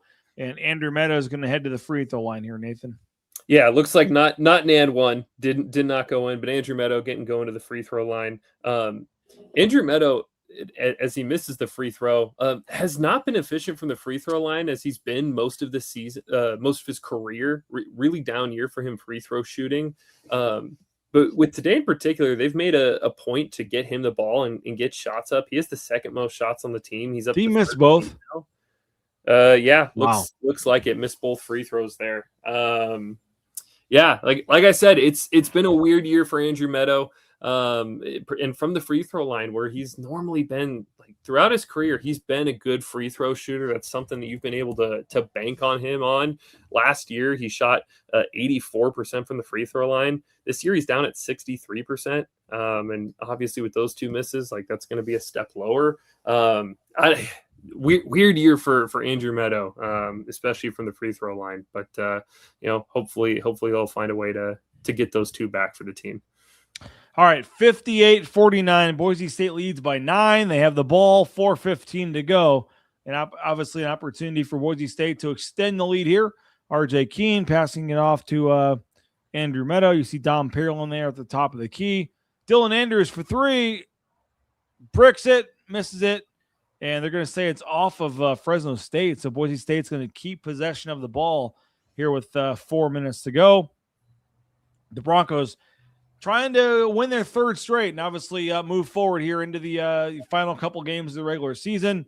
We'll have to wait and see what the call says there, Nathan. But obviously 2 in a row, 3 to go. And we saw what San Diego State did today, losing at the Pit at New Mexico. So obviously, tough final week ahead, but certainly a win tonight would be a big deal.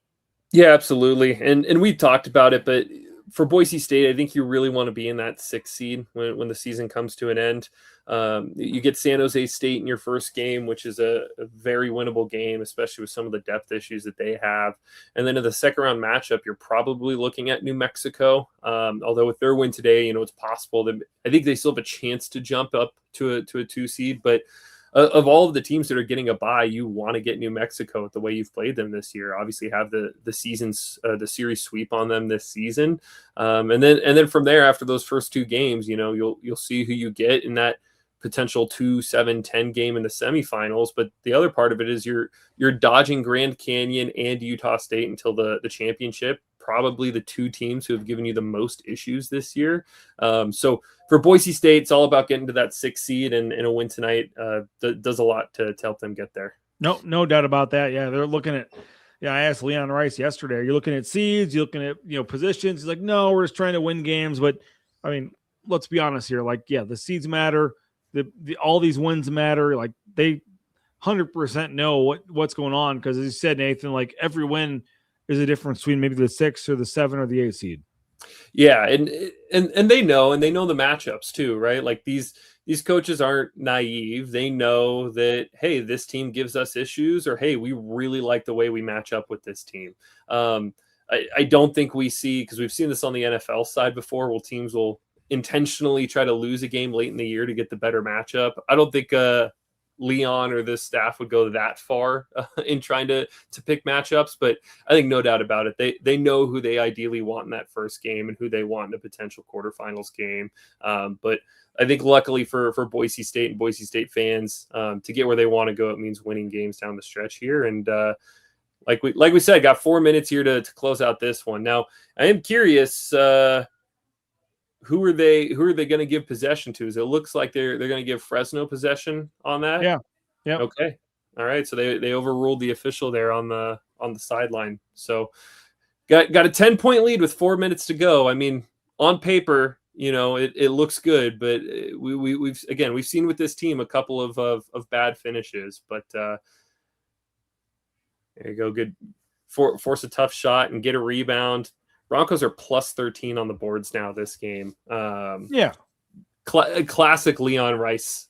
This is a Leon Rice and Mike Burns game written all over it, right? Like defense, rebounding, just do enough offensively to be able to find a win. Like that is the old Burns and Rice, kind of identity game right there.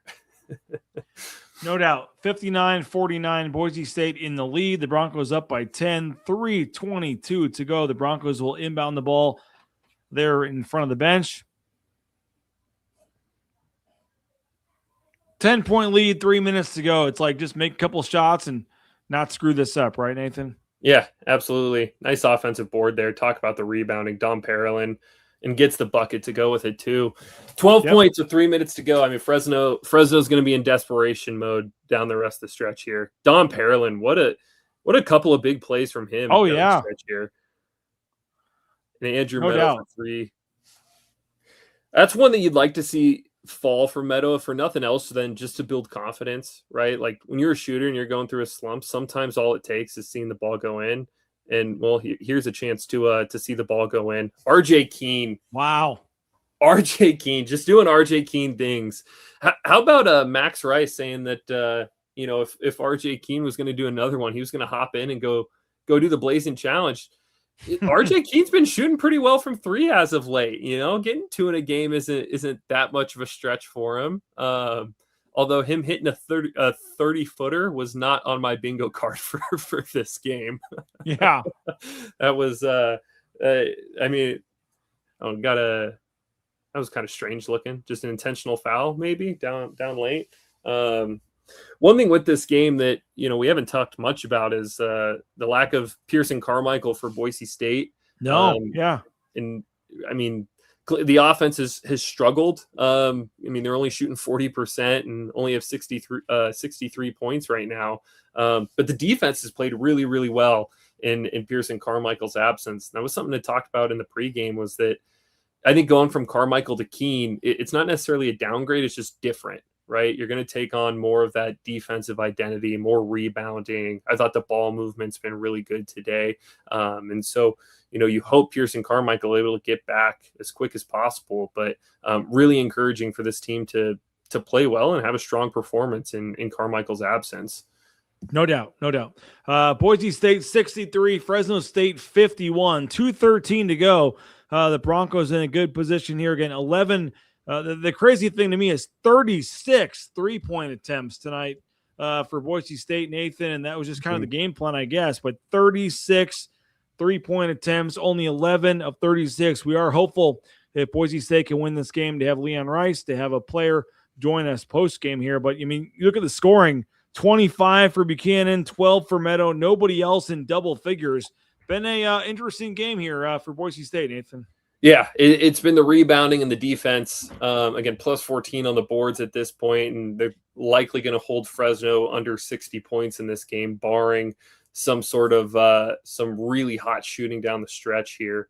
And then offensively, it was like just get it to Javin Buchanan, let him do enough. How about Dom Parolin too? He's only played 13 minutes, but he has 8 points and 8 rebounds tonight, including 4 on the offensive glass. Like Dom Parolin, he's not going to be a Boise State Hall of Famer. He's not going to be an All Mountain West team, but it feels like once a week, every other game, he just puts together one of these games where he's doing enough little things, doing enough things to help lead to winning basketball. And in a game like tonight where things are tight, Dom Parolin and his performance tonight, I think, certainly helped the Broncos. Third leading scorer, right? With 8 points, third leading scorer. So, strong game from Dom Parolin. And ultimately, this has just been the Javin Buchanan show and what he's done offensively for the Broncos. And we'll talk about it plenty in the post game. But Boise State doesn't win tonight if it's not for Javin Buchanan putting on the show that he did. And Dylan Andrews pulls up mid-range. Man, when he gets going on his mid-range jumper, he's a really tough guard to tough guard to beat because he can be a 3-level scorer. But Boise State, 14-point lead, coming down, 90 seconds to go, and things are looking good for the Broncos. Is that, they're going to call a foul. I thought RJ King got the block there. Wow. But and if you're Boise State, this is not what you want to do. You do not want to be giving Fresno State the opportunity to score without clock running. That's kind of, if Fresno is going to make any sort of comeback, it's probably going to be with the help of getting to the free throw line. But still, 14-point game with 90 seconds to go. Looking good for Boise State. And my immediate takeaway watching this is the defensive performance now in back-to-back games. It seems like Boise State's defense is starting to put it together a little bit. Pretty much for most of conference play, the defense has struggled, and we've talked about it. We've had articles about it. But in Mountain West play, Boise State, the 7th-ranked defense in the Mountain West per KenPom, most of that because of the rebounding they do on that side of the ball. They've given up threes at a really high clip, 37% on the year. But this is the second straight game now where Boise State's put together a strong defensive outing. And I think that's really encouraging heading into the Mountain West tournament. I think when this team's at their best, it's when the defense is playing at a pretty high level. So really encouraging to see for the Broncos. No doubt. And I'll say this, Nathan, like this was maybe some folks don't want to hear it, whatever, but like this was a sneaky tough game. Like this was a 2-point, 3-point number at KenPom. Like for Boise State to be up double digits here with 1:14 to go. Like I know some fans like there's Tommy Nunez there talking to Vance Wahlberg. He didn't like the call there, but I mean, big picture wise, Nathan, like this was not a game like that was supposed to be a big easy win for Boise State. Like the numbers said this is going to be a 2 or 3 point game. And obviously it was going to be a tough one for Boise State. So for them to be up double digits with 1:14 to go, like this is a nice win here. Yeah, absolutely it is. And that's a big free throw getting the front end of a 1-and-1 for Dylan Andrews. But yeah, this was not a game like, and I'm sure you get this, BJ, but friends who aren't like all the way plugged into Boise State, oh, hey, playing Fresno this weekend, should this be an easy win? And it's like, no, Fresno's a tough team. Like it's not quite a coin flip, but it's a tough team and it's going to be tight. Now, granted, another thing that, we haven't talked much about because it's the Fresno side of things, but I don't think Zayon Collins has played, who's one of their starting guards and really good player for them. I don't know if he's hurt or what. He played last game, so I don't know where Zayon Collins is, but looking at the box score, Zayon Collins is not there. So, not having Zayon Collins definitely going to help Boise State, and particularly on the defensive side of things. But to get a double-digit, pretty convincing victory without Pearson Carmichael, that's a win that you're absolutely going to feel good about. And we'll get the comments we always do, like, oh, kind of hung in there with a bottom half team in the Mountain West. But I mean, outside of Air Force and to an extent San Jose, like the Mountain West is really deep this year. There are 10 like tough basketball teams in the league this year. So this, don't be fooled by the name Fresno. Don't be fooled by their record. They've lost a lot of close games this year. They've dragged teams into the muck, and Boise State to win convincingly, I think, is really encouraging. Yeah, no doubt. 68-53. 15-point lead for Boise State, 57.8 seconds to go. And again, Leon Rice and players, I would assume Javin Buchanan, Nathan, going to join us live on the post-game show here. The Save Mart Center, not an easy place to play, but Boise State to this point has made it look pretty easy. So 69-53, the Broncos up double digits. There's the ball. It goes they're going to call over and back. Boise State's going to get the ball. Yeah. So let's see some comments we got in here. Fifth cruiser, the lemonade went down nicely. Yeah, no, I love Sun. I appreciate that. There, is it good? But Nathan, we got a Sun Cruiser there. What do you got, Nathan? There we got one here.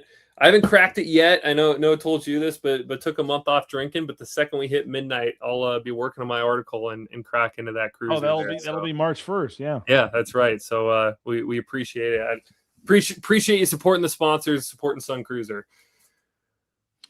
RJ Keene for three. Off the rim.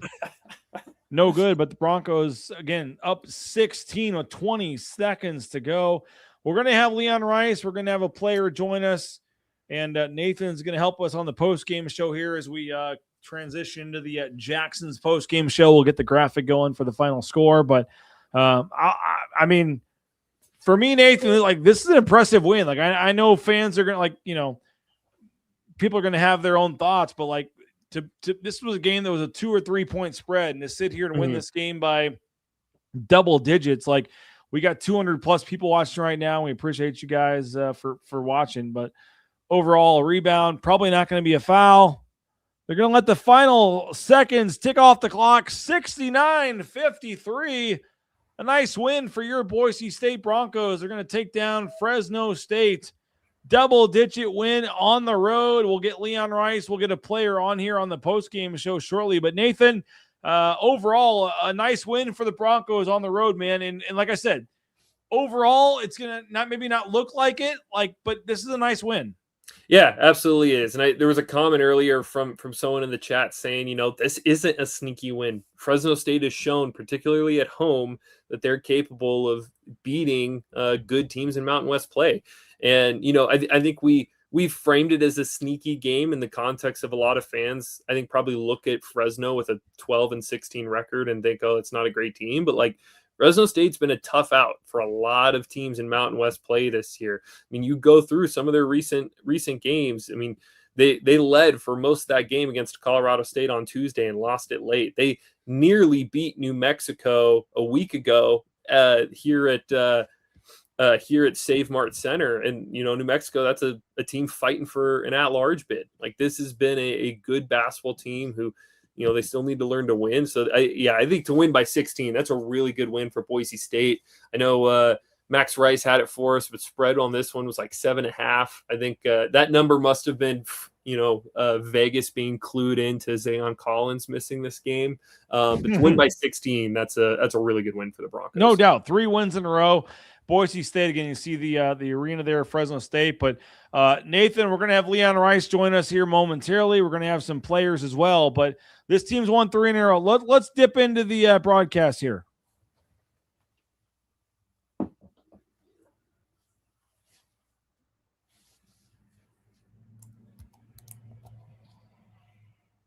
I mean, I was just taking what the defense gave me. So I was just playing basketball. That's all it was.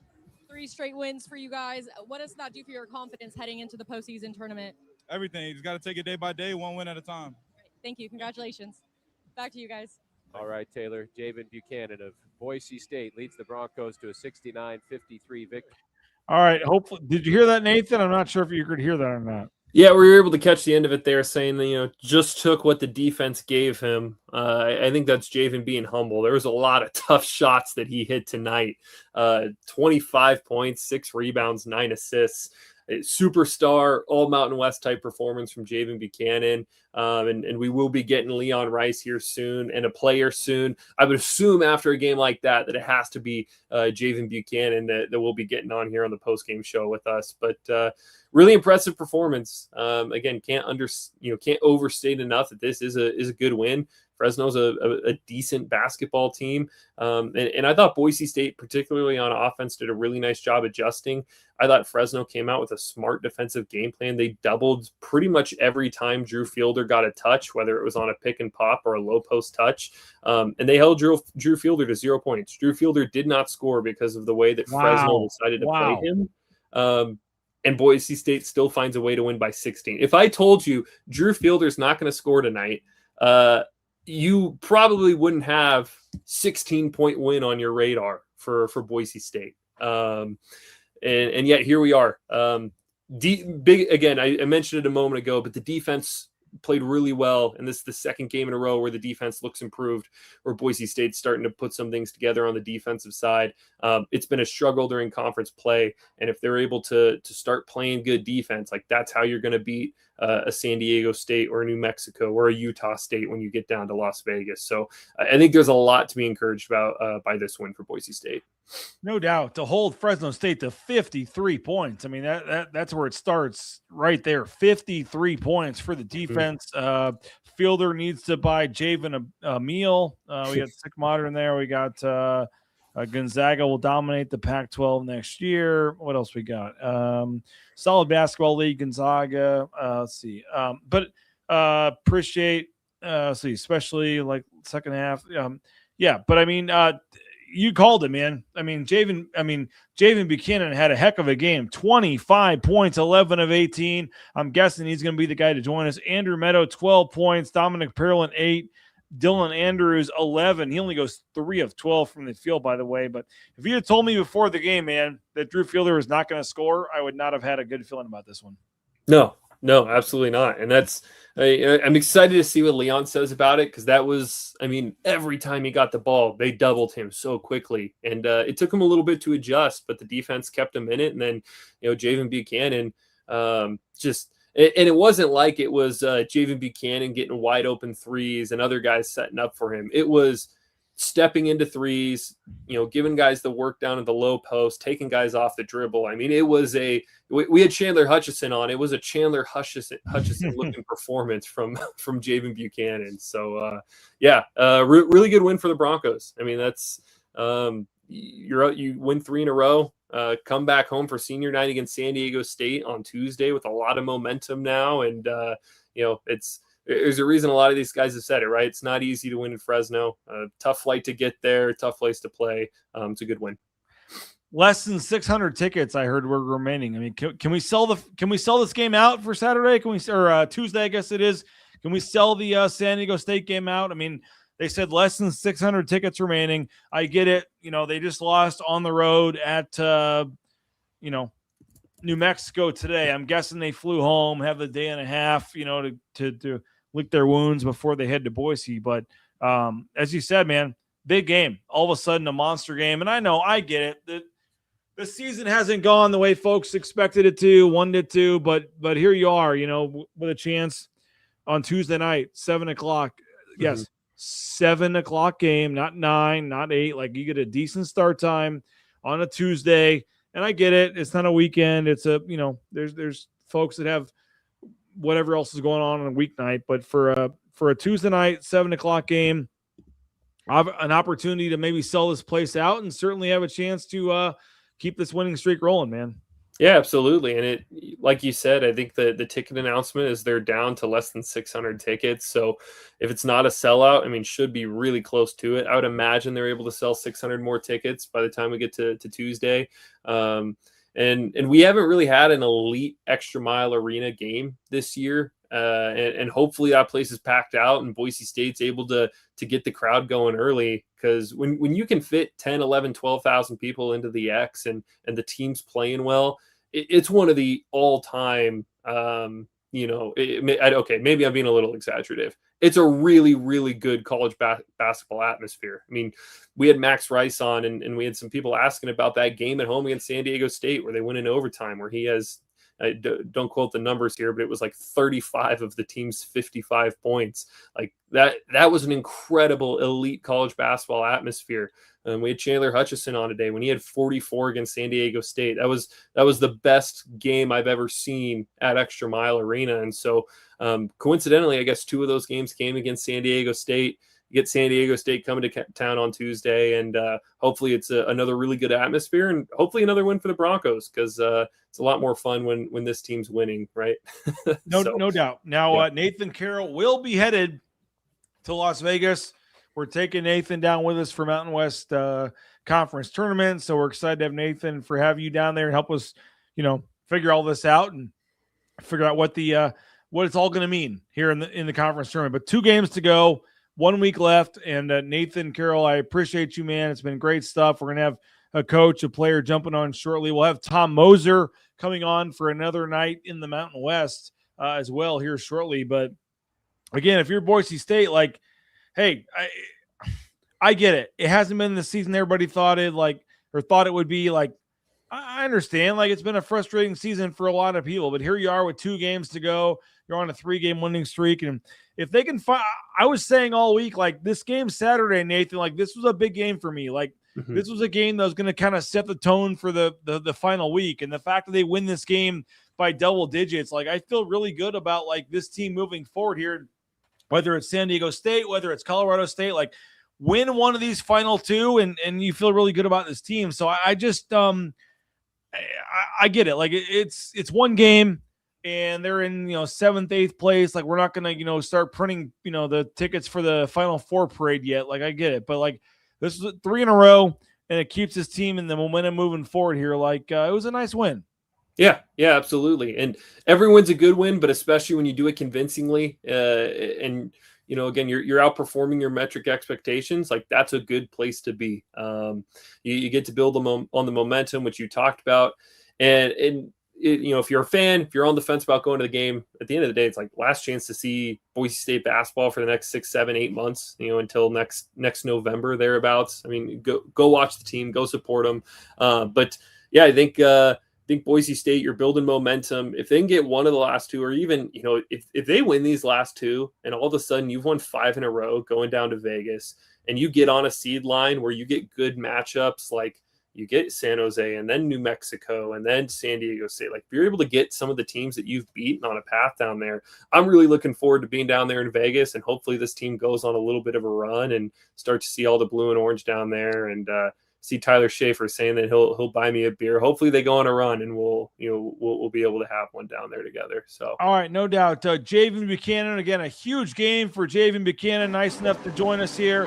Javin, there in Fresno, man. Appreciate you. Hopefully you can hear us okay. 25 points, 11 of 18 from the field, man. I can't hear. Congratulations. How's it feel to get the win tonight, man?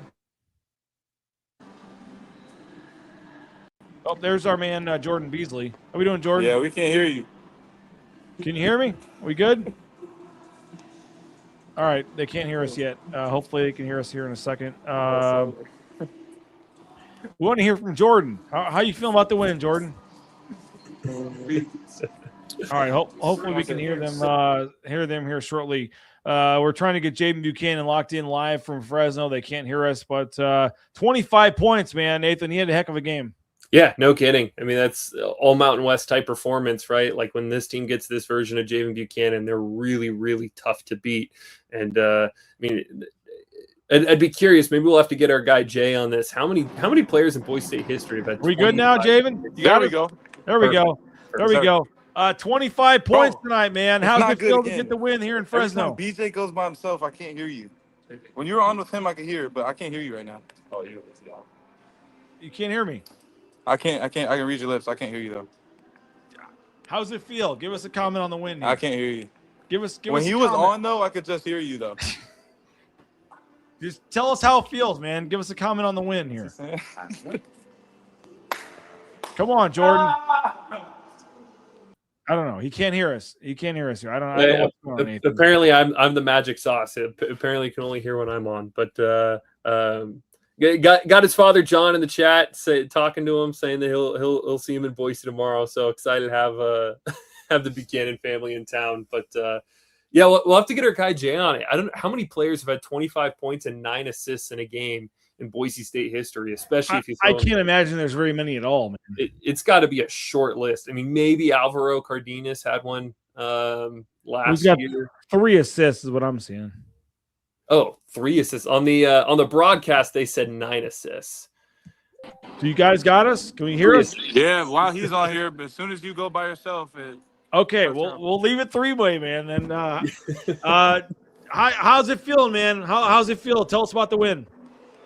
Good. I mean, this environment's it forces you to be just locked in because there's not a lot of fans, and it's you got to bring your own energy. But just glad we brought it today. I mean, last year it was like a 1-point game or something like that. So I'm just glad we got it done. Again, Javin Buchanan, 25 points, 11 of 18 from the field tonight, 2 of 5 from 3. I can't hear you. Really? This is so crazy. Can you hear us now? That was it. So we bring him in?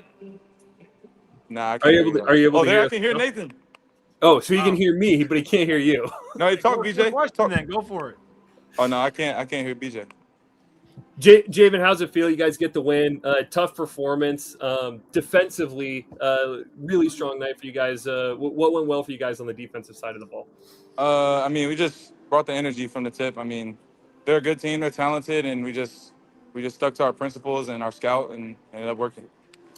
seemed like defensively they made a concerted effort to try to get the ball out of Drew Fielder's hands, doubling him off, and you stepped up with a 25-point game. I mean, what's going through your head, and at what point in the game are you like, all right, I'm having a good night, like I'm cooking, let me just continue to get the ball and get shots up? I mean, you just take what the game gives you. You don't necessarily think about the stats and stuff. You just play basketball, and how they're guarding Drew, because Drew is really dangerous, man. They're doubling him, and that's a respect to Drew that they're guarding him like that. But we have so many guys that can step up, and tonight it was me. You mentioned last year you guys beat them. It was a tight game all the way through. Tonight, what was the mentality going into it, knowing this is a tough place to play? We need to be on our best performance. Was there a different mentality shift for you guys coming into this game, knowing how last year went? Yeah, for sure. Like last year, I don't know if we were down at half, but it was really close at half, and then we ended up like almost losing the game. And I mean, they're a talented team, but we're definitely a better team, and it's just because we didn't come out with the right energy. So that was the main focus for us, was just coming out with the right energy and not starting off slow. What about 3 wins in a row, man? How you feeling about the team? No, you can't hear me on now. I can't hear this, dude. He asked, you guys have 3 wins in a row. I can't hear either of y'all now. Can you hear me all right? I can't hear you. Not at all? Nah, it's over. I don't know what's going on. It's the Fresno Wi-Fi. Yeah. Tough Wi-Fi in the arena there, huh? All right, y'all. All right. Thanks, Javin. Thanks for joining us there. So, and our man Jordan there. So, Javin Buchanan, everybody. How did you hear you and not me? I have no idea how that works. Somehow the Wi-Fi in Fresno is worse than the Wi-Fi in Albania. I like how he was just like, "Yep, peace, I'm gone." Yeah, that's something. All right. But 3 wins in a row. Like, we'll hopefully get Coach Rice on here pretty soon. But like, they got to be feeling pretty good, like big picture wise, about how they're playing here, Nathan. Yeah, you think so? It's 3 wins in a row, and I mean, even if you go back before the 3 wins in a row, I mean they're I think 9-3 in their last 12. Like since that 1-5 start to Mountain West play, this team's starting to find ways to win. And the fact that they're doing it in different ways, right? For a while there, it was the offense coming out and just outscoring teams. And then in recent weeks, in recent games, I should say, starting to see the defense really step up and win in that way. So, I think this team has to be feeling good coming back for senior night on Tuesday. No doubt. We're going to have Coach Rice, hopefully, if he can hear me or you, or you may have to take – I don't know. I mean, there's no reason why they should hear you and not me. Like, it's the same broadcast, same – I don't know. That's weird, but maybe you can take over for us, Nathan. If they can't hear me, they can hear you. Like, you can handle the broadcast with Coach Rice here. Yeah, good old technology, huh? Yeah, I don't know. I have no idea why they can hear you, but not me. It's the same broadcast. But we got Jordan Beasley's helping us out. We're gonna have Coach Rice join us here in a minute. And again, Boise State gets the win. Final score 69-53, double-digit win. And as I said, here we go. We got Jordan. Jordan, can you hear us? I can hear you guys. Can you hear me? Yes, we got you. We're good. We're good. So okay. When Coach Rice is ready, we should be good here, hopefully. I'm going to bring him to this exact spot, and we'll try to do it right here. All right. We appreciate Jordan Beasley. He's doing a great job. Someone said they're trolling you. I don't know. I don't know what happened, but I don't know. But either way, Nathan, we talked about it, but the spread was like 2 for Ken Palm for all the numbers and all that. And like, I know, some people want to say like, they don't need style points. Like I get it. Like there's no, you're not playing for anything big picture here, but for this team to come up and win double digits on a game when they were maybe supposed to win by 2 or 3, like that's a nice win. And you look at, overall the team and the way they shot and the 37 3-point attempts. Like, I can't wait to hear Leon Rice talk about that, but 37 3-point attempts, 65 total attempts. So 40, 50, 60, like, I think that means more 3-point attempts than 2-point attempts, but 44-30, they win the rebounding edge. And only, they had 7 assists for Fresno State. So kind of a weird box score, really. But Boise State kind of, gets the win and obviously has a chance here to win 3 in a row. Yeah, it's I like that you pointed out. It's a weird box score. It's not one that you're used to seeing, particularly with this Boise State Jordan's team. giving me a head thumbs up. So we ready for Coach Rice? All right, there he is. Coach Rice, how we doing? We're doing great. Get the win on the road at Fresno by 16. This place, you've seen it, BJ. It's just a weird place to play, and weird things have happened here over the years. And everybody that came in here has had a tough time with it. So I was really proud of our defensive effort. I mean, how about what RJ Keene did tonight with Highbringer? That was big time. No doubt. By the way, your son Max is getting like everybody calling him the don't next. have They're volume calling him. here. Your son Max. They're calling him the next Bob Costas here, man. His I don't have any volume. What are we? Use sign language. You can't hear us? There we go. All right. I got you now. Oh, I don't know what. More importantly, I want to know how the BNN-Cast went. Yes. You had some Yes. interesting cats on there with Tyson, Max, and Abu. Who And in then- the world knows what Max and Abu were going to say? I know what Tyson would say, but Well, then we had that had to be interesting. Chandler Hutcherson joined us as well, and so Derrick Marks. Like we had a fun broadcast. We went all down the history of Boise State basketball here. So I mean, I tell you what, Coach Rice. I mean, this is not everybody looks at this. Oh, Fresno State, whatever. Like this is not your typical Fresno State team. Like this is a team that has some guards, has some scorers. Like this was not some easy, walk in the park type win tonight, huh? Okay, yes. Well, your lips were moving, but I couldn't hear one thing you said.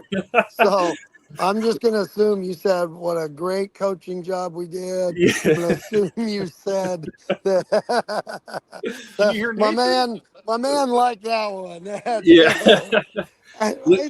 They're always so nice to me, right? That's it. Yeah. Leon, are you able to hear me at all? I can hear you, so translate. So yeah, I'll be an intermediary. BJ asking about this Fresno team. They've got some good talent. They've been a really tough out for a lot of teams in Mountain West play this year. Winning pretty convincingly 16 points. What does that mean for you guys in this team and building confidence going forwards? Well, we won it with our defense because they just packed it in, and they were like, "Go ahead, shoot," and we shot a lot of threes. And I wasn't,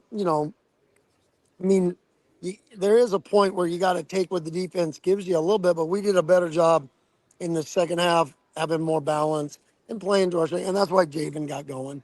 We'd like to get Drew going, but they were really, really packing in. They did a good job on that. And, tough game to not have Peanut, one of our better shooters. I was like, oh boy, but these guys did a great job. We got good looks.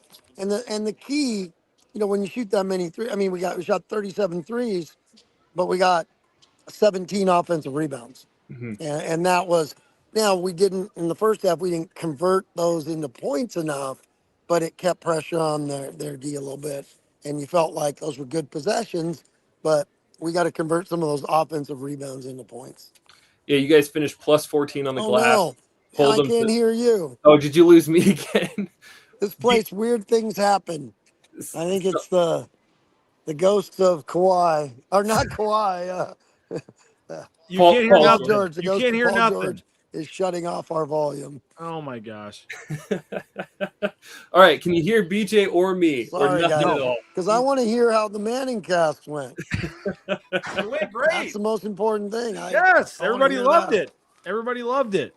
You can't hear Anybody it. got volume? No, you can't. Hear No, it. nothing. All right. Well, Nothing. appreciate you. Thanks, Coach. Thanks anyway. And hold it up to see if there's a pressing question you want me to speak a paragraph about. Well, all right. I don't know what's going on. Thanks, Coach. Appreciate you.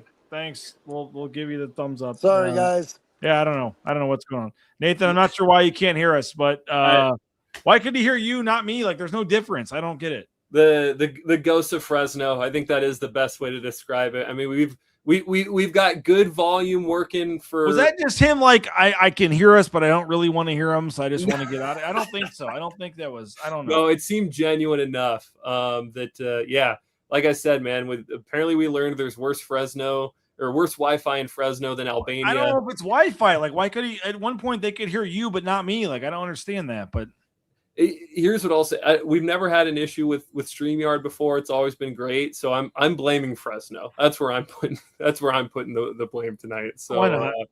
Yeah, the Doghouse Grill or whatever their spot is, the restaurant there for the tri-tip sandwiches. Like, I don't know. Yeah, I'm not sure. Sorry. Someone said Fresno was mad about the loss, so they turned off the Wi-Fi. They didn't. But what, at one point, they could hear you and not me. Like, I don't understand that. Man, I no words for it, but good to hear at least a little bit from Leon talk about the. He was more interested in hearing about the show than he was talking about. He was. He was. Like his son was part of the broadcast, and he was very interested in how it went. I have no idea why that didn't go, but I would say to get before the game started, to get a couple guys on, and then to get Tyson and those guys on. It was a pretty fun, pretty cool thing, man.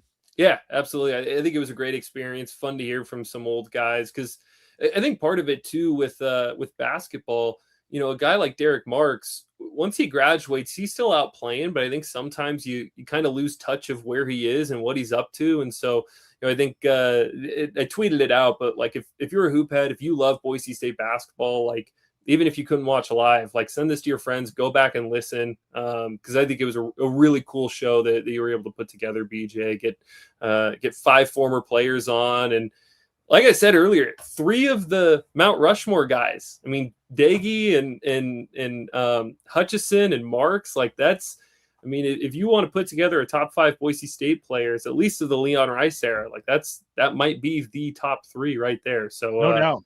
Yeah, I thought it was a pretty cool deal that we were able to put together, that you were able to put together here, BJ. Yeah, I mean, Derrick Marks and Ryan Watkins as well. That was pretty cool to see Ryan Watkins, one of the rebounding legends at Boise State. He's in Albania, I believe. Derrick Marks is playing in Romania, and then to get Max Rice in Australia. You have Tyson Degenhart in Canada. I mean, we're talking like 4 or 5 countries here, Nathan. Yeah.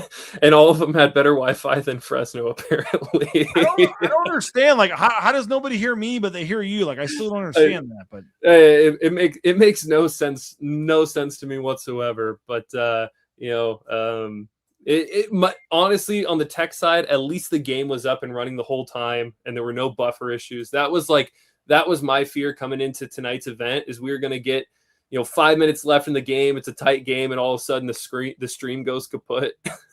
And we're just having to do like a radio broadcast. So thank God that we didn't resort to that. But well, I don't know what happened. Why they can hear you but not me? I don't know. But Nathan, in closing, again, it was a nice win for Boise State, man. Like, everybody wants to say what they want to say about the final stretch of the season here, but 2 games to go. They've now won 3 in a row, and I was worried about this game, man. I really was, for Boise State. Like, this was not some easy type win. I get it. Collins didn't play. Like, you can take a deep breath, but like, hey, Carmichael didn't play either. So it was a win that not a lot of a little bit nervous in terms of the big picture, but Boise State gets it, and now it's going to set up for a huge final week of the season here. Yeah, absolutely. After that loss to Utah State, said, all right, you got 5 games left. You have 3 that you'll be favored in, but aren't going to be easy. And then 2 that are going to be coin flips. And they went 3-0 in those 3 games. It's been a really good, really strong stretch. And now getting San Diego State at home for senior night. Like, if you win that one, you're talking about a team that has a ton of confidence, a ton of momentum heading to the Mountain West tournament. And then anything can happen in Vegas. I mean, how many times have we gone down there and seen, a team that isn't an at-large team steal a bid out of nowhere? I know, Colorado State did it last year. New Mexico did it. It might have been the year before or even the year prior to that. Anything can happen. So good win tonight. Great job by this team, just being able to stay focused, win in a tough environment, and then hopefully can keep it going against San Diego State on Tuesday. No doubt. 3 in a row. Tuesday night, 7:00. They said the last thing I sent out said less than 600 tickets remaining for senior night. So big one for Boise State coming up on Saturday against San Diego State. I would assume San Diego State went back to San Diego. They lost about 1:00, 2:00 today in New Mexico. Got a chance to go back for a couple days and get ready for Tuesday night. But I will say this, Nathan, the atmosphere in the pit on today is probably not, they're going to have to work to get that same atmosphere on Tuesday. Yeah, which, I mean, if they've got less than 600, like when that place fills up, when Extra Mile fills up, it can get going. And for San Diego State in particular, on the basketball side, Boise State fans will show out for that San Diego State game and they'll get loud. Big thing for me, like just a early preview on that game is start hot, right? Like when Boise State's been able to get the crowd involved early, they stick around and they get engaged. If you go down and you open the game down 10-0, like the Utah State game, there could be 2,000 people or 12,000 people in there, but if you don't get them engaged early, it can be a pretty dead atmosphere. Well, Nathan, appreciate you for jumping on, man. Fun broadcast. Sorry we couldn't make it work to have Coach Rice on longer. I have literally no idea why at times they could hear you, but not me. I don't know, but it is what it is. But Nathan, appreciate you, man. Thanks everybody for joining us. Thanks to all of our special guests. If you missed any of the broadcasts, you can go back and watch whether it's Tyson Degenhart, Max Rice, whether it's pregame. We had Derrick Marks. We had Ryan Watkins on as well. So some great guests, and it was a lot of fun. Chandler Hutcherson joined us early in the second half. We had Matt Bauscher as well. So appreciate all of our guests. Appreciate all of you. And thanks a lot. It was a fun broadcast. And Nathan, Tuesday night, senior night should be a lot of fun. Thank you to you. Thank you to everybody for watching. Again, the Jackson's postgame show 69-53. Boise State wins 3 games in a row. And I got a big one against San Diego State coming up on senior night on Tuesday. We'll talk to you guys later. Go subscribe. Bronco Nation News online. BroncoNationNews.com. Take care, everybody.